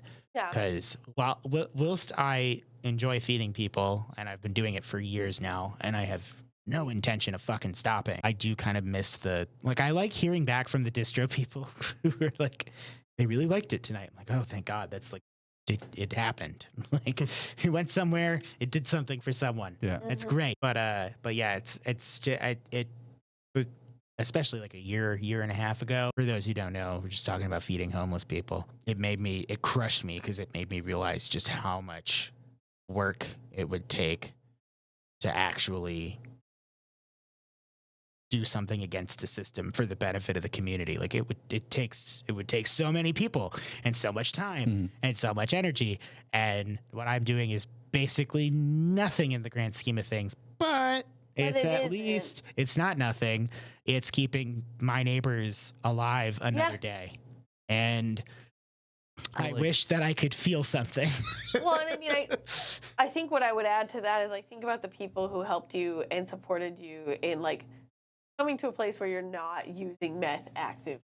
Yeah. And like, those people probably feel super fucking downhearted about how many people they weren't able to help and save in those situations. So it's like, yes, if we're looking at the numbers game, Yeah. Which But like, unfortunately, we have to like ignore that numbers game if we want to make any sort of difference at all. I mean, I think that's kind of a not to get. I think there's a distinction between kind of leftism and liberalism. Is that like the liberalism is like, oh, I'm going to find a solution for the most people and it's going to be the most effective. I'm not going to do anything until then. And the more Right, it's leftist gotta be point of perfect. view is It's like, let's do it now. You know what? This Let's do person something needs now. it. This person needs help. Let's fucking Because like fix to each this. of those people that you've helped, I 100% guarantee that they're like, no, actually, what you're doing really matters. Please Right. keep it up. And I believe that. I actually really do. But But it's hard to- emotionally, it does. Emotionally and intellectually, it has to happen. I know that it has to happen, and so I just have to do it. And so I just do it. And that's not a burden for me most of the time. That's not a burden. Sometimes I'm tired. But it has to happen. Like, I don't really get a lot of the things that people advertise that you get from helping other people, which is this emotional fulfillment and this contentment or whatever. Like, I don't feel that way at all. But I don't care that I don't feel that way. I'm not looking for that. It just has to happen. It's what I'm doing. I gotta keep doing it. It has to happen. I think I'm the middle ground because I just have this thing where like I just feel bad if I can't help or if I don't help. You know what I mean? Like that's Yeah, I definitely like, feel that sometimes. I don't know if I feel like I will have moments where I feel good because like, oh shit lined up exactly right. I can't always help, but A, B, C, D, yes, it worked. And that feels good. But there's always the moments where I can't help. And that sticks with me even more. Like there was one night a dude in a wheelchair just yelling and there was nothing I could do. He was just like stuck on the side of the street and I was like trying to communicate with him and he just needed to yell about he was dying. And it was like, cool, I'm going to walk away from this. Sometimes they just gotta fucking yell. Yeah. And, but I think like not to get Jordan Peterson, but I think part of the reason like it can feel good for people is like we are a communal species, and the main way we've survived is by like helping each other out. Like from the wolves and shit, true, but like from just in general, from hunger, from the that elements. has been what has separated us from a lot of other species is our ability to maintain and care for those who can't take care of themselves. And like for some people, Because when you learn how to take care of those folks, you learn how to take care of yourself better too. And like I think survival just goes up in general. Like that's why it frustrates me when people are like, well, if you got rid of like money or whatever, like if you got rid of capitalism, like what would be the motivation for people to do shit? And I'm like, I don't know. Maybe the fact that people are like Ben or I or you, and it's like, well, or Charlie who has to sit and listen to everything. and like it was not, Sorry, I immediately producer Charlie immediately behind the screen. I know the Charlie is not here. but like no, it's like how I can't think of how many times I've heard somebody say that sentiment and then talk about how good it felt when they helped somebody, and I'm like, that thing you did for free felt really good, so you did it, no prompting, no whatever, and this thing you have to do or else you die feels shitty. Yeah. Really weird at which system you're embracing, at least to me, least. Yeah, and so, you know, this comes up a lot, like, what would your job on the commune be? My job on the commune would be, I'd still be doing, nothing would change. Yeah, I'd be cooking people, I'd be driving people around, I'd be helping people get from point A to point B, like nothing would change. I would still do, if money were not an issue, I'd still do the same shit that I do, probably less often in a day, because 10-hour plus work days are brutal. But I wouldn't have to worry as much about that thing that you said, Rochelle, which is you're so much more focused on pleasing the people who are in the way of the people who you actually need to help. Because that has helped me realize, you saying that just now, it made a light bulb go off in my head where I'm like, the thing that really fucking aggravates me the most at work is that. Yeah. That's the part that drives me the most nuts. Bureaucracy. Charlie, if we didn't have to worry about that, if Charlie was on the commune, he would just be making his hands really strong with that salve for dog paw to break down all the cement so we would have a quarry. That is the downside of absolute freedom and anarchy, is you could still punch all There's still space for that. Yeah, there's still, but I mean, there's still space for that. Yeah. But for real, Charlie, what would you be doing? I mean, from each according to his ability, to each according to their need. Would you be that horse? A horse? The horse and animal farm. Oh no. I would 100% end up being the horse, but like not even realize I was being the horse. I would assume everyone else was doing that much work. Like, oh shit, I'm glue now. But for real, what do you think you would be doing if capitalism weren't a thing and you were living in a communal situation? Do they not need podcasts? I mean, Oh, that's a good point. I mean, maybe. I need something to listen to while I'm cooking and driving. right? So. There's still like there's I need still something to art, listen to there's between still my sweater. expression, right? In the ideal communist commune. I mean, so I don't know. I could still cook. That's definitely gonna always be a profession, which it's kind of like Just now he doesn't have to do it for fucking people who show up. Sorry, the people at Dogs complained about somebody showing up like 5 minutes before the end of breakfast and ordering the most complicated thing. I was like, That's I know what they do. That's we've their got job. these You like never have to do that again. not to shout them out. We've got these like 3 or 4 different families that do that repeatedly, and they're so annoying. Like one of their kids just like goes and grabs drinks out of the cooler and opens them without paying for them, and the parents like complain that they have to pay for them. And then she's like, "He wanted strawberry. Can we just switch it out?" It's like, "No, he burped into it. No, you cannot have another one." No, he definitely can't. But I'd still, that's part of the job. Yeah. I did just finish. What was it the I had never really read Ursula K. Le Guin, and I just finished the. I need to read. Yeah, and I just finished the famous one. But it talks about anarchy a lot on this. movie. Left Hand of Darkness? No, that's the one about the trans alien. I think that's the next one on my list. No, it's The Shining. yes, The Shining. No. In Ursula K. Le Guin's book, The Shining, about the anarchist that I'm leaves hoping. Yeah, a moon. it's so and goes to, good. like, What is a it liberal called? world. One of the conversations in the book is actually how like part of anarchy is going to be the fact that it's like, no, people are still going to argue and like shit might not get done, but part of it is you're still going to have to put up with people having differing like dude gets in a fight with somebody who has a name that's similar with him, like in a fist fight, and like kind of nobody breaks it up even though it's like a teenage boy and a grown-ass man. And like the takeaway I had from that was that like, no, you're still gonna have conflicts and you're still gonna have like it's not the end of problems. It's just The like, book is The Dispossessed. yeah, and but the conversation was very much about like, no, sometimes people are shitty customers still, even in a society where everybody. People are weird. That's the most frustrating conversation to have when we talk about dismantling existing structures. Is people like, yeah, well, all these problems. It's not going to solve all the problems, obviously. That's what Star Trek showed us. Yeah, We're not looking for perfection. We're not looking for perfection, but to say that we need to maintain these systems because changing them means these problems will continue to exist doesn't make sense to me. Guys, revolution's going to be really hard. Yeah. Although, I was gonna say revolution would be self-care. Do we want to close with, or do we want to close? Well, no, I was thinking. I just jumped instinctively. What is like? Yeah, because like, I feel like as I get older, some parts of self-care have gotten easier and some things have gotten harder. And I guess I wondered if anyone has any like self-care thing, like a hurdle that they've overcome recently or something that they've like come to like, oh, this is a choice I need to make moving forward if I want to take care of myself. And then something that's become a struggle that wasn't necessarily one before. I mean, I already mentioned. Pat just needs to have a calendar at all times so he actually knows what's in it, and he's working on it. I'm working on it, but no, I think that like I mentioned that dating thing, but it was for real a hurdle to accept that like, people could like me, and it's not a value judgment in the capitalistic sense. It's not what I can provide to them. People can like you because of what you offer and not consider you disabled. Yeah, and like that has created its own hurdle, which is like I need to not like the change in mindset is its own hurdle, because it's like the old way of thinking is kind of like, oh shit, what do they really mean? What are they saying? What's the hidden message that I'm not getting so that I can earn their love and like, or affection or whatever, right?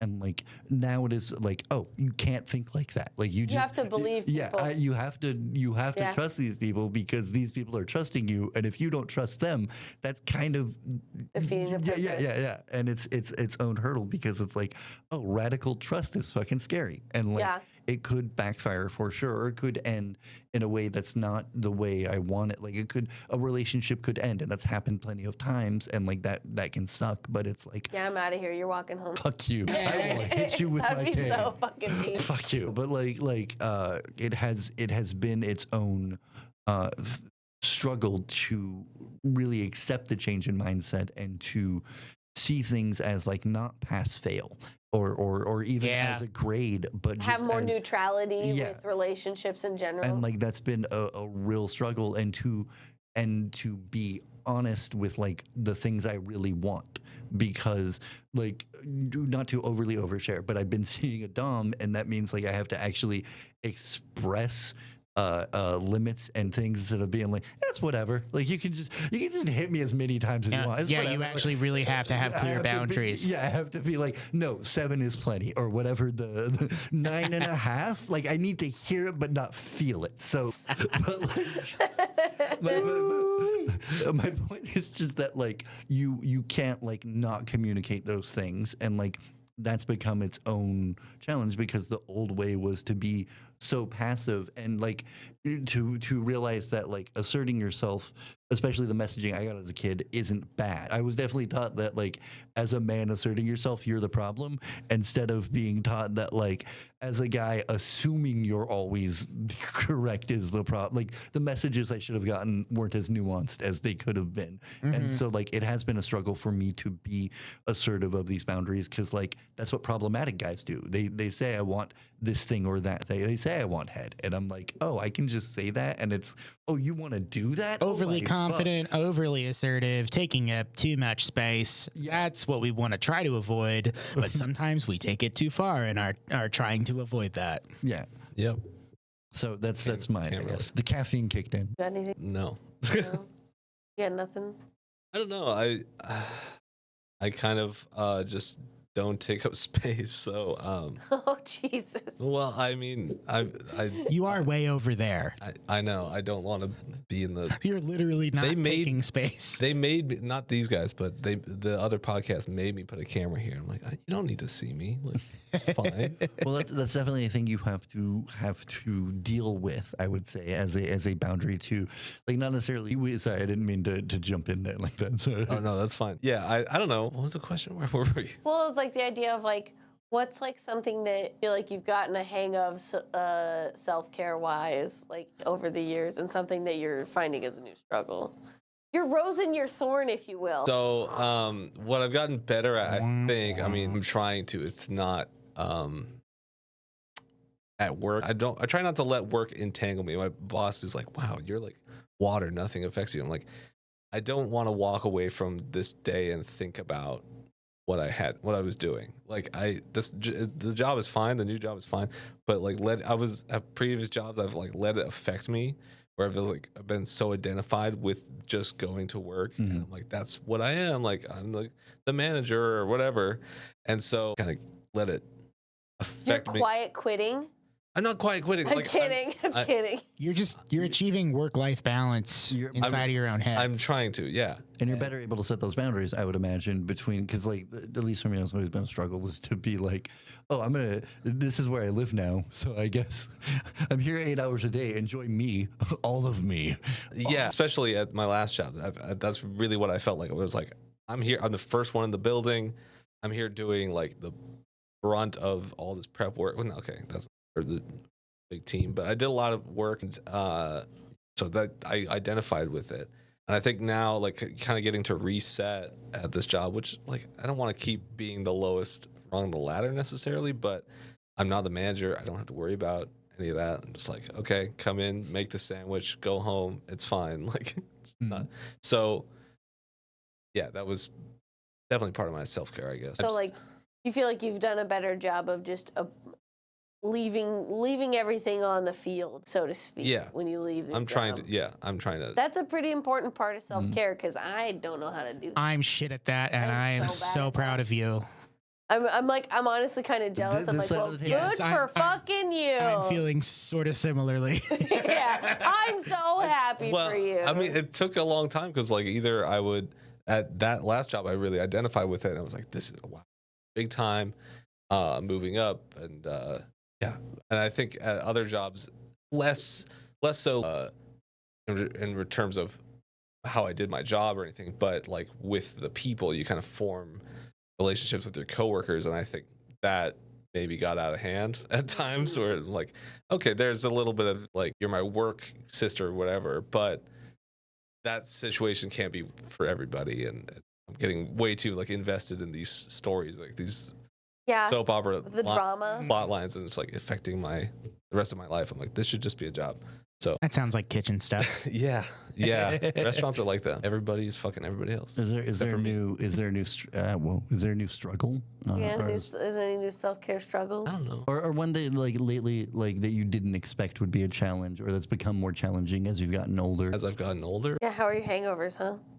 Oh yeah. Okay. That's always. I feel like that's always a good changing self-care. We could definitely talk about drinking for sure. Where again in restaurants and that kind of environment, There's a lot of drinking. where there's alcohol, all the time. And I went in at like 24 at McMinimans, 23, 24, and I barely drank like half a cider a day or something like that, or not even a day, like half a cider a week. And they started like people started giving me free drinks, and I'm just like.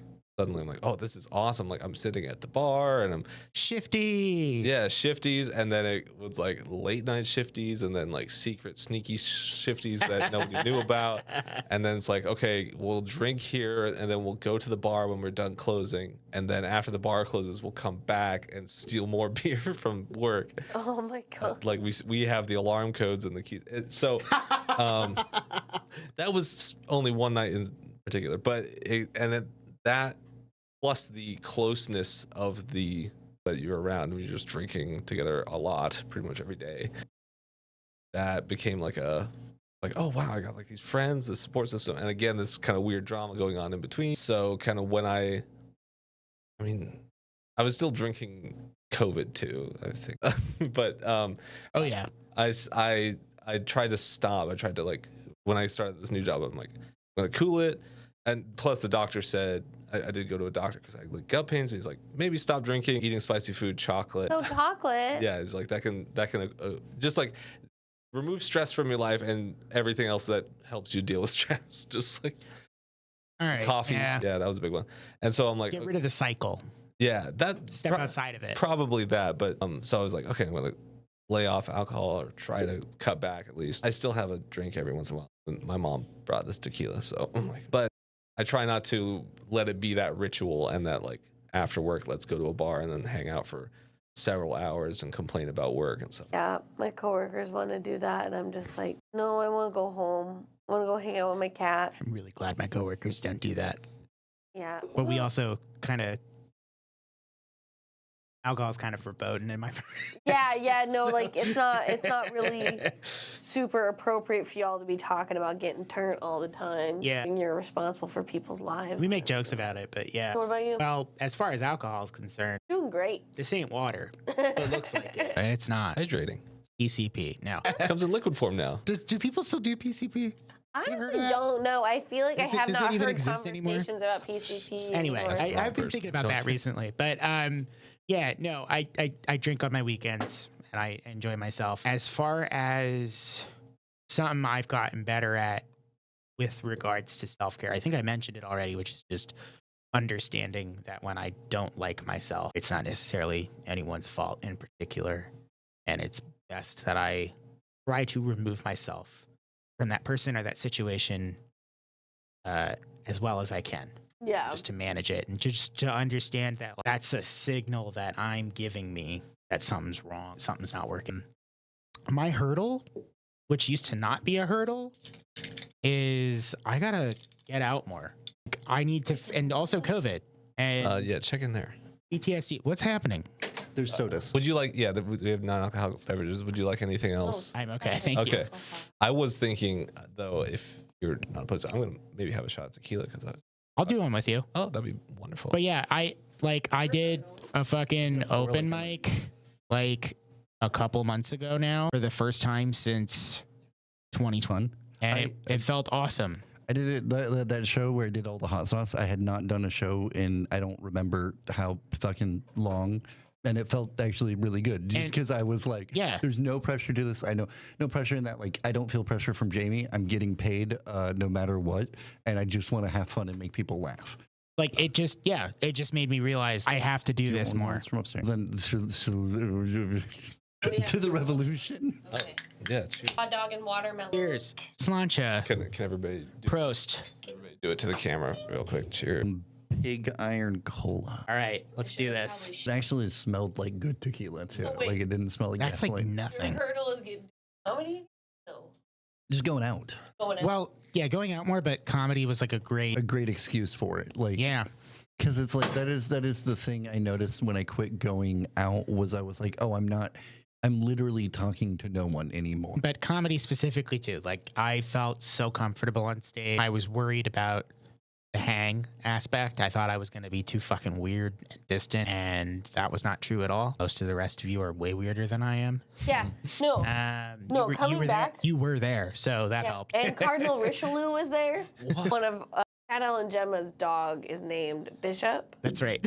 But I was like, no, that's Cardinal Richelieu right there. we were insistent that he be a different rank in the Catholic Church. Yeah. But specifically the Cardinal from the Three Musketeers? Is he in Three Musketeers? I know he was at least very important in French. I like how you looked at me and were immediately like, he doesn't have the patience for the real Three Musketeers, and looked back to Joe. Like, No, because I'm thinking it's like an actual real person in history too. No, he was, yeah. Yeah. That's what. Yeah. No, and the only reason I think of it is that sometimes when Corey's typing my name, it autocorrects to Richelieu, That's awesome. which I think is really funny. I mean, I know which one I say more, but Richelieu. don't know what he's up to. Richelieu Cote. Talking about a cardinal. What a and costume idea. Oh. Tequila's working, by the way. Just Rochelle with a Cardinals hat. Like the St. Louis Cardinals. Did you do a set that night? Yeah. Yeah. I did not see. Did I? I didn't see Yeah, a set. I don't think you did. I don't think I went. I was, No, I did a set. I did new jokes. Like ooh, how did they go? they went fine. What was one of your jokes? What's one that I can do on here that's really quick? It doesn't matter. It doesn't matter. Yeah. Oh, sorry. We're just doing bits. Oh yeah, I mean. Go ahead, do it. Well, I mean, especially because Right, you said so- you've so been I- going out and you said you had new shit. I want to hear it. Okay, yeah. So Jesus. okay, I'm sorry. Oh my God! No, I don't want to. This is gonna make me drink. I just didn't know what I was trying to find the boundaries, Matt. Oh, no, you're fine. I'm sorry. Shit spilling pee. Literally, there's no rules. Okay. So We didn't even introduce anybody. Yeah, at the top right? of this. who gives a shit? This has been a Doesn't nightmare. matter who we are. We could do that after the post. Fix it in post. Yeah, no. So I did actually what was a new joke before everything shut down that I only did like once before lockdown, but is essentially a new joke. Which is so I went out drinking with a friend of mine the other night, and we were having fun, but she wanted to go back to my place, and I said, okay, cool. So I'll call an Uber, and she said, no, I've got this, and that's all I needed to hear. That's fine. Whatever. Yeah, sure. You can drive. So we get on the freeway and she starts swerving. And I was like, yo, you're swerving. And she's like, oh, okay, thanks. And she corrects herself, gets in the center of the lane. We're doing fine. And then she starts swerving again. And I said, yo, you're swerving again. And she goes, it's not that I'm too drunk to drive. It's just that I can't see at night. And I said, that's not better. I'm not questioning your morality right now. I'm questioning your motor skill. And like, okay, hold on. So like, if you woke up at a hospital and they were like, good news, bad news. Bad news is the doctor botched your surgery. The good news is he wasn't biphobic about it. He'd be like, what the fuck? I still have a fucking glove inside of me. What's going on? So that was joke number one. I only laughed that way because of at least twice Rochelle has gone into a lane that she wasn't supposed to, and I was like, "Holy shit!" And she was like, "No, it's just I don't see necessarily the best at night." And I was like, "That's not less scary than." No, well, the problem with Portland too is that a lot of the lines are not super visible, and a lot of the signs The are signage covered. is bad. Signage is bad as well. The Both line, things. the line Yeah. thing, the line thing. I will say, Boston is way worse Oh about. God, I'm never gonna drive in Boston. Then. For a city that rains all the time, we have no way of being prepared for that on the road for some No, exactly. Yeah, Portland, the most liberal city in the world. No, but like the signage in Portland is fucking trash. Like- That's understandable. If you're coming from the west side and you're trying to get on to the Ross Island Bridge from NATO Parkway, Oh, that entire sign is covered by tree. Same. until you're like literally Yeah. right underneath it. And Same if you're trying to get on 405 from right about there. Oh, you mean where you have to be in the left-hand lane to turn right? Yeah. That thing but is horrific. That whole situation is bad. And on top of it being an insane interchange, the sign is completely covered by trees. Also, anywhere the max Shrubbery. is immediately makes all of the road confusing because some of it's U-turn, some of it's not U-turn, some of it's like only left-hand turn, some of it's like all of this is a straightaway. So Times when I'm working where I go through like complicated intersections and I think to myself, I'm so glad I know how this works, because if I didn't, I'd be the fuck out right now. All I'm saying is Pat drove all the way to Montana and back with me. I'm a pretty good driver. yeah, I'm not saying you're bad. I'm a pretty good driver, that was also at night I get, and like at night in downtown Portland, I get insanely anxious because I know how limited my vision is. That's a good bit, though, by the way. Thank you. I'm trying to remember what the second one was. I had one that I haven't tried on stage. I keep forgetting it. So at the end of the pacifist pussy thing, like I go on the like, you are what you eat. That's why I have two ex-wives to call me an asshole.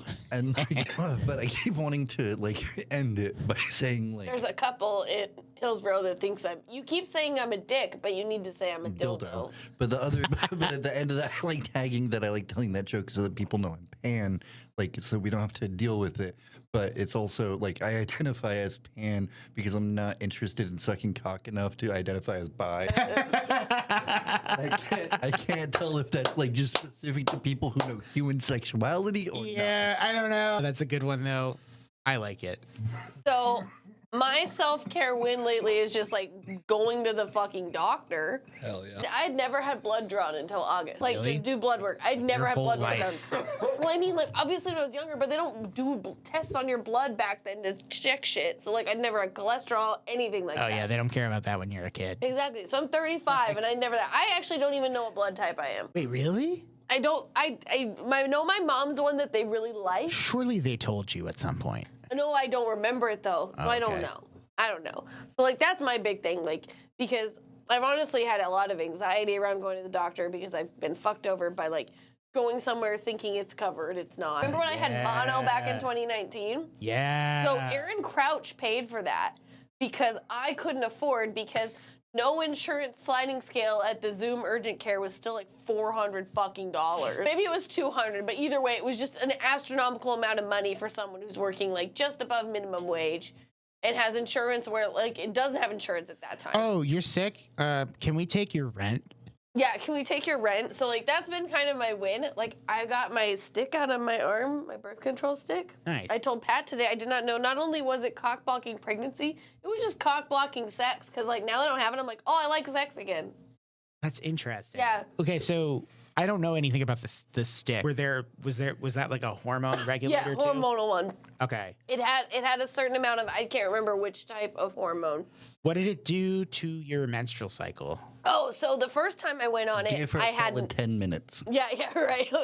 And we may be here all night. Well, a bit, honestly, a bit solid, a bit runny. It kind of varies. No, honestly, Chunks. the first time I got it installed, which was back in 2014, it was right after I had my abortion because I was like, never again. I can't afford an abortion; they're so expensive. But I Not didn't these have a days anyway. I didn't have a period for like a year. Like it just went away. Then it just kind of came back wimpily and weirdly. Got it replaced back. I think it was in 2018. And after that, it like I feel like my period was still kind of weird, but it was getting to be more blood. And then after I got tear gassed in 2020, things got really weird. There it is. Yeah.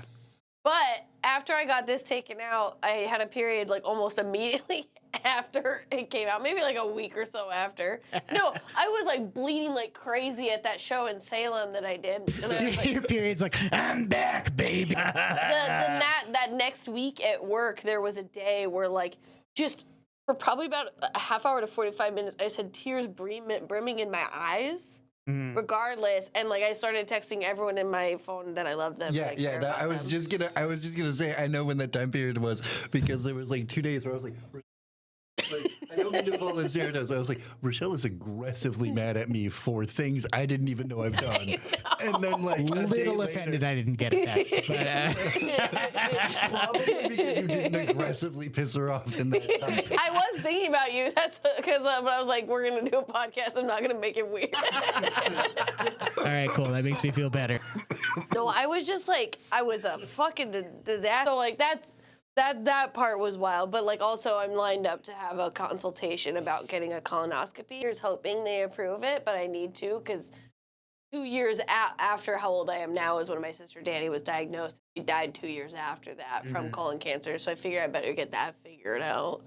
And I had a colonoscopy back in 2010, and so it was like 14 years since. This reminded me of when I was much younger and I had better insurance. And I was like when I was working at mental place for the mental disability people. I had really good insurance, and I was like 24. It was like I didn't consider the fact that like a diet of aspirin and vodka might like stop you up a bit, and so like I insisted the doctor give me a prostate exam because I was And then you like, shit on him? no, just I need you to loosen me up. More just the doctor was like, I don't have to. You are so young, and me being like, I don't know, man. Like just figure, like can you just. I feel like I've aged a lot these last 6 months. But like, I'm absolutely dreading the idea that doctor says no, because if that doctor says no, that means I have to re-advocate for shitting my brains out for a day, getting blown up like a balloon, and getting a camera shoved up my ass. Like, I have to do that because our healthcare system's like, no. That's I don't think that's what's gonna happen, but I really hope it doesn't happen. And like, I am a little bit worried about that. I would say that my struggle right now is that I do genuinely need to commit to dealing with my mental health problems in more of a way than just like skating across the surface of a breakdown. Because like I feel like that stone you're skipping across the lake, and like Yeah, I'm picturing jet skis. Yeah. See what like I was picturing, like you're skating on a lake, and you're like, no, that's clearly thin ice. This looks thick enough. yeah. So it's like I think what I need to do is stop skating on like lakes that no one's ice skating on. But yeah, like I think that's my next big concern is just really becoming accountable for it instead of letting it dictate how little I'm capable of taking care of myself and those around me. Because honestly, right now, I just feel like my mental health is making me not the person I want to be. Yeah, I mean, that goes back to what I've been talking about, is if you don't like who you are, gotta get out, gotta do something. Yeah, and honestly, comedy does help with that, but it also makes it worse. Right, yeah, no, I didn't mean literally go out. Yeah. Like the other thing I was talking about has been escaping that situation. Yeah. Because like it it kind of is that relationship thing too. Sorry, the thing I was saying about relationships kind of relates to that too, because it's like you don't Relationally. Yeah, just because it's. But it's like it was so hard to figure out this thing that makes me feel bad. I don't need to stay here just because I owe somebody something. Yeah. Like I had a friend recently. Transactions shit. Yeah, and Yeah. Like, and I had a friend recently. She had to break up with a person that they'd been close with, and it was mainly because she was like, "Oh, I've gotten to the point with this person where I don't know if I can trust my gut," and that's actually a bad sign because it means I don't know what I can and can't trust, so I need to just make a break, even if it's hard. And like, Yeah. even in those kind of relationships, that sucks, but it's like necessary. I had a friend a few years ago who kind of not the inverse, not the opposite of this happened, but where there were a lot of red flags with this person, but I was just like, whatever. They'd been going through a lot of rough times, and I would try my best to help them out in the ways that I could. But the one time that I could not help them with a desperate situation, just because I was not equipped to deal with that situation this one time, after that, they cut me off completely, just fully. And I was just like, oh, you actually maybe inadvertently made a decision that I should have made a while ago. A broken clock and all that. Yeah, okay. All right. I see how this is. I still kind of miss this person. Should I? Probably not. It's definitely complicated with shit. I mean, you could miss someone you don't need to see ever again. Yeah. That's kind of where I've landed on Yeah. that. That's a rough one too. When it's like I'm just talking about my cat. it's always God damn it.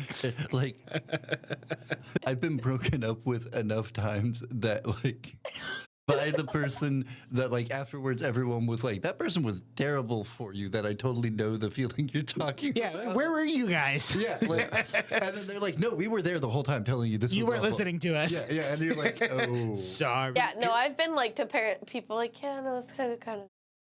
No, he's great, and I'm like, Yeah. I needed some affirmation here. I have not recently, like my last like major breakup 10 years ago. And a few years ago, I saw a friend that, we'd gone to college together with with my ex, and college together. I thought you said we'd gone to the gynecologist. Yes, thank you. we went to college together. I heard the same thing, and I was just gonna let it go because I was like, maybe I've had a little too much to drink. And you're like, no. Thank you, high person who hasn't had anything to drink, to confirm that we both heard the same thing. Okay, sorry. I didn't hear Yeah, that. no, I'm so sorry. They're That just was obsessed literally- with vaginas. Yeah, that is we what do, that is. yeah. We So- do be liking that. Well, he kind of saw the whole relationship and saw us at different points during our relationship, because he had like come over once while we were still together and stuff. And he kind of like, we were just chatting, and he's like, yeah, man, it's cool to see you away from Allison. Sorry to name drop it. You can edit that out. Yeah, I don't. No, we're leaving it. She's in. never seen this. I'm gonna find her. She has no interest. You dated my friend that I'm house sitting for? A 28-year-old? But she had already kind of moved away for an internship, and then she broke things off, which like at the time was like perfectly valid. I had just moved down to Portland to kind of be with her, and I've only been here. Oh, what the fuck up?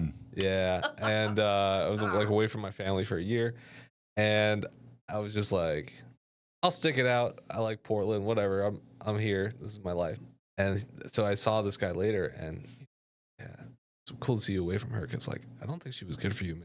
Sick, dude. You never mentioned that. And then like at the time I was like, well, okay, yeah. I was like wishy-washy. And then more I was like thinking about it. I was like, oh yeah, that was stupid. Oh yeah, she was clearly giving me a sign without saying anything. Oh, okay, maybe he was right. Like I don't know. I had a relationship where That information would have useful to me yesterday. Yeah, exactly. we broke up, and she made a personal harm threat, and then I was like, oh, so we should probably not talk anymore. Not in a like fuck you, but like, oh, I'm triggering you in ways that will Right. like, I don't want to be involved in this, because this will just escalate into a pattern of like, oh shit, I will feel responsible, or oh shit, you will do something. And then Was that misinterpreted? no, it was interpreted as it was, and then Okay. a year or a few months later, we started dating again. Very much. Okay, there's the Shyamalan twist. But then after we broke up, everyone was like, it was only after we broke up that I felt like I heard more from people, the like, you seem miserable. But it was also like, I wouldn't have heard it when people said it, because you do get that Yeah. kind of defensive Yeah. reaction in those positions of like, I didn't have this with a breakup, but I'm not gonna tell the story okay. right now. But I had years ago had to kick someone out of my house. After that was a cat. she wishes. After that was settled and done with, a bunch of people were like, yeah, like whenever we were over and you were talking to them, you acted like a person in an abusive relationship. And I was like, cool. Cool. Why didn't you say so? Before it got to the point where I had to do something, it would have been nice to have had a little extra, wiggle room with which to make the decision to cut this person out of my life. Like, okay, all right, but I've been on the other side of it, where I had a friend who was in a really shitty relationship, and I just didn't realize it because I didn't know what a healthy relationship looked like at the time. And everyone else in our life was like, this is a terrible relationship. And when they broke up, everyone was like, we were telling you that. And he was like, yeah. But I was like, I wasn't. I didn't know. I thought things were cool. I just thought that that's how people in relationships, interacted with each other. A lot of yelling. I thought Oh my God. that was normal. The amount of times I had a fight because I was like, no, this is just how love works. You just fight with the person you love till you're both screaming at the top of your lungs to prove how much you love each other. That's what that is. And I've been that person too. I've been that person. If I don't yell back, I don't love her.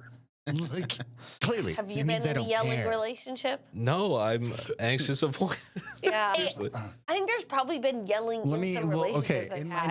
my defense, 2 words, double D. I mean, I get it. Yeah, no. That I sounds hate nice. myself. That No, sounds nice. I'm sorry, I hate was in a myself. similar situation. Let me say, but that relationship ended just because we refused to talk to each other.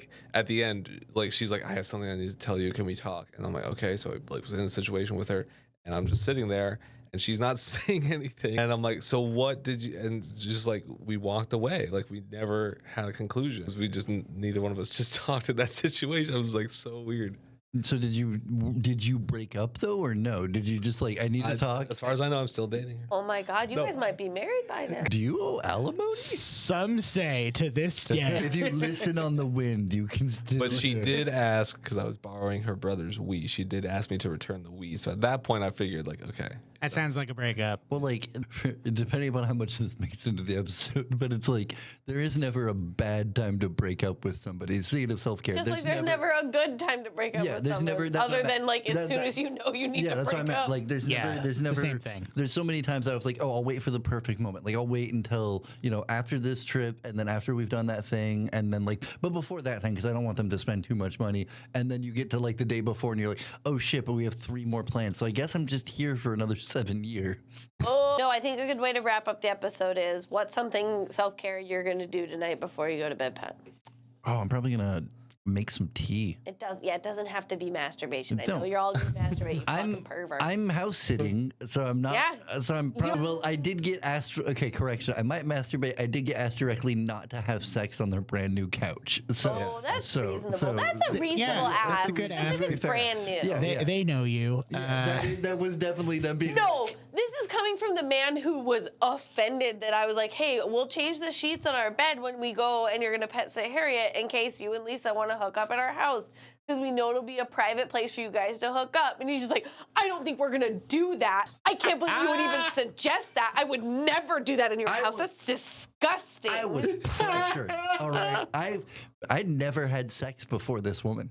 Yeah, so this motherfucker here. I was coerced. I was. This little pervert. I love good lies. who talks about this stuff all the time, and I'm like, hey, I know that you don't have privacy where you live. She doesn't have privacy where she lives. I'm innocent. Jesus, if you want to fuck in my bed, I changed the sheet. Why would you say this to our wholesome son? Oh my God.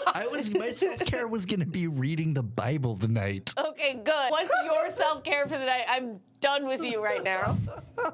Well, so tomorrow night, I'm going to see WWE Raw at the Motor Center. Holy shit, my friend just said he's going. I'm so fucking jealous. Speaking of mishearing things, I totally thought you were gonna say Debbie does. Yeah, Debbie because does that's been on the WWE tip Raw. of your tongue for the last 3 weeks. I'm not dating anyone named Debbie. All right, It's a classic. you two, calm down. This podcast over. So tonight, my self-care is going to be doing something I don't normally actually do. I'm going to watch Friday night's episode of SmackDown. Oh shit. Let's go. I watch Raw every week. I love Raw. I'm a Raw guy. SmackDown. You're a raw dog. I'm raw. He's raw dogging I'm raw. raw dogging reality. Are these different franchises or no? I don't. Just different They're shows. both shows that are WWE, but they have different wrestlers and therefore different story. And I normally don't watch SmackDown because it's on Friday nights, which is a work night for me. And then by the time I get around to thinking maybe I'll watch it, it's Monday and Mondays for Raw. I love Raw. This is a Raw house, son. Yeah, This is not a SmackDown. But I've always been a Raw boy. But believe me, I like it raw. Oh, baby, he likes it raw. I'm not gonna do it. So yeah, my self-care tonight is I'm gonna sit down, I'm gonna fucking focus, and I'm gonna watch an episode of SmackDown so I can get primed for tomorrow.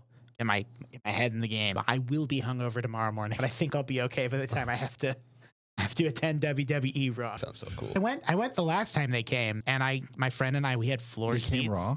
Yeah. Raw came. Yeah, we love Raw. We love it Raw. No, we had floor seats right by the ramp. That's where awesome. Did you get sweat on you? We got pyro on us. It is so Seth. I don't know if you guys know who Seth Rollins is. Seth freaking Rollins. His music and his intro is so. There's a lot of fire. Oh, nice. Okay, I assumed Pyro was a wrestler, and I thought you meant like you got his teeth. He actually meant Pyrotechnics. Spyro, the dragon from the video game. And literally, there's someone screaming, "Burn it down!" And there's here we just go. Charlie's getting it for us. so much fire, and it was so hot. Entrance of all time. You should look up Seth Rollins WrestleMania Philadelphia, where he comes out with Mummer. I like wrestling is a little bit like heavy metal or like or like how hip hop was for me for a while, where it's like I like it, but I don't like it enough to want to participate. Or your self-care thing you're going to do It's tonight. not watching that video. It might be. I actually watched Jersey Shore when she was wrestling. Snooki, Yeah. yes. Snooki wrestling was actually really fun. We got caught in that one for a while because she's got moves. She was doing like backflips and stuff and like Yeah, pound slamming people with her ass. The boobs she's like a enhance Super the... Smash Brothers character, basically. Yeah. I just figured out my self care for tonight. I didn't even mean it like that. Yes, Jesus you did. Christ. Yes, you did. I meant it sounded cool. But yeah, what are you going to do? I mean, I'll probably do my normal thing. So you're going to listen to your meditation? Yeah, well, first what I do is I'll like watch maybe like a half an hour of a stream, just like someone that Chill. I know or something. Yeah, to kind of like turn off and then get into bed. Maybe You're not watching Sneeko? No, sometimes I show speed though. 'Cause I heard he's for the kids. Is that correct? Don't answer me. Don't answer me. It's fine. Nico, yeah, and Dr. Disrespect and all these Oh, things God. coming out. Yeah. Come at me. Sorry, I got you off track. That was my I did fault. too, being That a was my jackass, and I fault. actually We're didn't make the assholes. reference I wanted to make. So never mind. I was. Yeah, it depends. And then maybe watch a movie. I've been trying to watch more movies lately, kind of because like I had avoided them, and I was just watching like stupid TV stuff, which like some of that's fine too. But I was like, I want to make more time to invest into movies like good and bad, and try and like I don't know some of. Do you have an idea of what movie you might watch? See, I've been looking for Jean-Claude Van Damme movies, and I don't particularly know why, except for they're incredible. If you've never seen Hard Target, it's directed by John Woo, and it's got like all the classics. Like there's a pigeon just flying in like slow motion. When the pigeons leave by my place, I yell out, "John Woo!" every time. They do the classic, like they're back to back on the wall, and like the camera split on the wall, and then they realize they're back to back, so they like turn and like fire a bunch and shoot sideways, and it's just like completely pointless and awesome. But it's like a staple of John Woo. But it's like based on The Most Dangerous Game. Like these rich people are hunting. They're like giving money to homeless people, and they're like, if you can escape, you get the money, but we're gonna hunt you. And we have like automatic weapons and harpoons and shit. There's this weird thing of 80s action movies sometimes having these super deep, like, I think it's like American Ninja has this whole side plot about generals selling arms and like how often conflicts are created so that you can sell arms to both sides. And it's like in this movie where like people are like, I have to fight you for my ninja honor as an American soldier guy. Like it's very Well, that's such a far cry from what I was going to recommend. What was that? The most recent film that I've watched was The Zone of Interest. Oh, okay. What's that one? I don't know. It's basically about a family that the patriarch of the family is in charge of Auschwitz, and it takes place in their house, which is on the grounds in the zone of interest, outside, just outside Auschwitz. Gosh, that's so embarrassing. I'm so sorry. Oh my god. He's like Auschwitz's groundskeeper, Jesus. right? Yeah, that was a really funny time for that to happen. So good job. Yeah. So and it's it's really hard to explain what's good about it and why it's interesting and what happens without completely spoiling what's going on. But I will say there's a lot of unsettling background audio, which is I think that's what a lot of people know about that film. Oh, Really? Where it's taking place on the grounds of Auschwitz, but it's about these German people trying to live normal lives. And so you hear screaming and gunshots. You hear the fucking ovens being turned on, the incinerator. How very Parasite. Yeah, but it's like I can't say too much without giving away, because it's done very artfully. Yeah, that's what I was imagining. And That's what I meant by that. Was Yeah. it sounds like no, exactly. like diegetic and shit, where you're like, oh shit, this feels natural, and oh fuck, I've learned a thing I hate. Yeah, there are certain moments where you're just along for the ride, and then something will just slap you in the face that it makes perfect sense, and you're just like, holy shit, this is so fucked up and interesting, and it stuck with me. It was one of those films that after I saw it the next day, I woke up and a bunch of things clicked that I didn't miss while I was watching it, but they really hit me harder the next day after I had time to digest what I had seen. I love a movie like that. And it wasn't just this torture, fear. It wasn't just about the banality of evil or whatever. Like it reaches deeper than that. It's way less simple than that. But Yes. that's a whole other. No, exactly. Yeah, It's not that simple.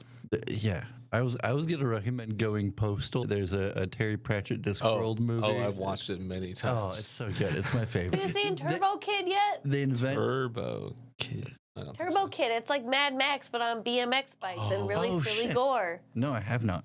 I think I That did sounds watch dope. And a very synth soundtrack. We should have a movie night, the four of us, and do that sometime. Highly recommend. I'm getting better But at yeah, calendars, guys. I feel like you've got some pretty good self-care game, bro. it. Thanks.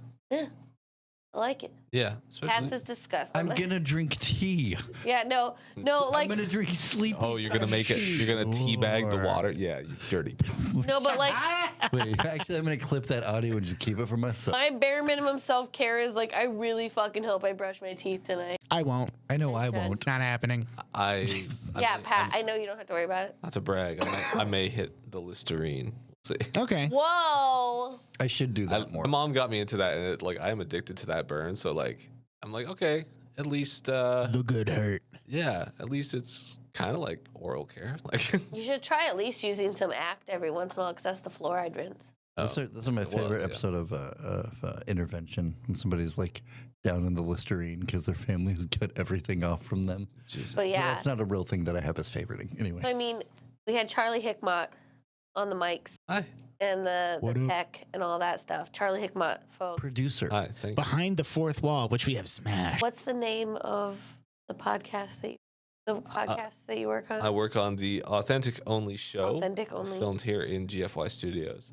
And you can catch that most Sunday. And Late Night Legends, which is The spoopy one. the spoopy one. And you guys just did something about the Edgefield venue. Yeah, I did an episode strictly about Edgefield and the kind of ghosts and hauntings. But I Oh, also hell yeah. I tried to tie it into, it used to be a poor farm, so people who couldn't pay their debts were just shipped out there to Oh work. shit! I didn't know that. Yeah, and so they had to grow enough, to Pretty sure eat, we and then they talked would about also that make last time. value-added products and sell them for more. But they were they segregated the eating areas, male Oh, and female, and then they also Lola Baldwin, one of America's first police women here in Portland. Of course. Yeah, she was. The truncheons hit. At least we're finally being hit by a woman. She founded the Women's Protection, the Women's Protection League, where she would essentially take prostitutes and put them at a special house at the poor farm to reform them. I'm sure that worked I'm wonderful. sure everyone had fun there. Yeah, and also children with like psychological needs would Okay. also be put out there. My favorite story is that when the McMinimans brothers bought it and they were touring the property, there was graffiti all over it. High schoolers had taken it over, is essentially just abandoned. There's some of the graffiti is still there and they preserved it, which is kind of cool. But in one of the rooms, room 215, there was a giant pentagram drawn in bird's blood. And then on the wall, it said, Satan is here, or Satan lives, something like that. But they had spelled it Satin. Satin lives here. Ooh. Now, do you think that was on purpose? Do you think that was somebody who was Well- like, this is for the meme? Well, so they found this feral, Killing pigeon. they found this feral cat Uh-oh. on the property, and it was really mean, but it would kill all the rats and rabbits too and stuff like that. So the brothers named that cat Satin. Nice. Oh. Oh, and then they tried to exorcise the room, clear it of spirits, But not the cat. but by putting on the points of the pentagram 5 bagpipers who then played Amazing Grace, to clear spirits. And like I was telling this story to like our ghost expert on the show, and she's like, I've never heard of that. What are you talking about? Like, I don't know. I watched this ghost movie with my other mother it's on Netflix, and it's like this black family that gets haunted, and it has Glenn Close in it, and it was so funny because at the end, this lady who has professed that she does not put like is absolutely like church doesn't influence her, and like her defining trait has been she's been angry enough to get through problems. At the end of the movie, starts being like, "In the power of Jesus Christ, you are rebuked," to this ghost, and like Gary and I both immediately were like, "Well, we're not buying this. Like, we're not like, Yeah, Jesus isn't saving you. yeah." When I had to kick out that roommate, we decided we had to cleanse the house. And so my other roommate brought over some friends who were like ostensibly going to do that. And so they brought some sage and some incantations, and they were reading them, and they were like, "Oh shit, we need a bell. You got to ring a bell here." And I was like, "You didn't know that going into this?" They're like, "No, we never done this before." And I was like, "Oh, so you're just fucking around with black magic? That's what we're doing here?" Like that's. And so That's how horror movies start. I thought you were gonna bring in a wrestling bell. It's like Hereditary. What language is that? And so, yeah, no, but our solution, because we didn't have a fucking bell, was I pulled up this sound effect app on my phone, and I played a dance hall air horn every time there was supposed to be a bell. And That's yeah, we beautiful. cleansed the house of evil spirits from the previous roommate. I think my wicked friends would. Yeah, there we go. Thank you. God damn it. I should have known that was cute. I think my understanding of shit like that is that it's like that works. It's like transcendental properties or some bullshit. Like, This is the modern version of what they meant. yeah. This'll do. Well, I kind of equated it to like in Chinese folklore, like fireworks were used to scare away spirits from like the house, and that's what you on New Year's Day you'd like hang them from your rafters essentially outside to scare the spirits out of the house. I'm like, any loud noise, right? The Seth Rollins intro, for example. Yeah, exactly. Just play Totally. this is how I exercise houses. Actually, like- is I just play this and go through with sage smoke and just. Huge thanks to Benjamin Tier here for teaching us about mummers and Seth Rollins. I know nothing. I wish I of didn't him. have to, but I had to. And I mean, what are you doing? You're starting to go to Mike's now? I mean, Do you want to come with us when we go? I need to. yeah, let me know. That's what I Clear need, me actually. like I that. cannot Go away. I'm decide. gonna start going more. I need people to apply pressure to me and to be like, do this. And I'll be like, okay. So yeah. Okay. That'd be sick. Maybe we have you return. Oh yeah, Yeah, no, Have a return Ben's coming back. segment, but then we see the results. Maybe if you guys Well, go. And, yeah, It's, yeah. And somehow you got less funny over time. no, I talked to a few people that night that I went out, and they were like, "How'd you do?" And I was like, "I really good. Oh, great. Right back in the saddle." And they were like, "Yeah, the next 7 times you're gonna bomb." And I was like, "Yeah, you're probably right." Only like besides show, I'm trying to go back more to help Rochelle like to be supportive too, but also because at least twice now I've had friends be like, you should go tell jokes to strangers more. Like we don't. No, we're need- tired of listening. Yeah, we to don't you. need you to tell us Stop jokes. using us. Yeah, Yes, I am not your open mic I crowd. didn't mean We to. are No. not here to workshop. I was talking to a couple at a wedding. The dude didn't realize that open mics are for working new material because he'd gone to him. I was like, A lot I of didn't know, people but don't this realize was that. like a mic for only doing new material. I'm like, that's That's what a what mic mics is. are Yeah. for. I'm like, I mean, to be fair, a lot of times you are doing old material or you're like working on stuff for maybe a showcase or something. Yeah, But sometimes you just want to typically feel you're good. also, yeah. Sometimes you don't want to feel like a giant fucking failure, so you do stuff that you know is going to work. But it's like it's not just people providing free entertainment for validation, even though that's what people do. But it's not just about that. It's about But also, if you want to go to an open working mic, new shit. oh, sorry, I was gonna say, if you want to go to an open mic to do do a set, like if fucking nobody can stop you. Like everything's made up and the sometimes points it don't ju- matter. And I know I sounded like I was coming down on it, but sometimes it just feels good to go out there and make people laugh. Yeah. Yeah. I've wanted to do a karaoke mic where like part of the reason I bought that joke book was I was hoping it would have good jokes in it because like I've always thought Nary a single joke. some of them are okay, but a lot of clubs for women. Yeah, a lot of violence towards women. Yeah, I tell you. a lot of it so casually that you're like, oh, I didn't realize how much of this had soaked into my child. But like, 'cause I've always thought reading joke books would be a fun thing for people because everyone should be able to tell a joke. All right, sorry. Yeah, Patrick Thomas Perkins. Rochelle Cote. Has this been a sufficient talking shit spilling pee? It's your deal. I feel like it's gone pretty well. I haven't done one of these in probably 2-3 years, so No, it's thanks for being here. But Thank you for having me. This was fun. This felt like a good one. Charlie, thanks for taking care of us this evening and Yeah, thank you. Thank Charlie. you guys dealing for with my coming. direct and pointed questions. And thank you to go fuck yourself, Stu. Yeah, GFY Studios. Shout out. and thank you to you for listening. Go home, go take care of yourselves so that you can Viewers take like care of you. the people you love. You fucking weird pervert. Get better.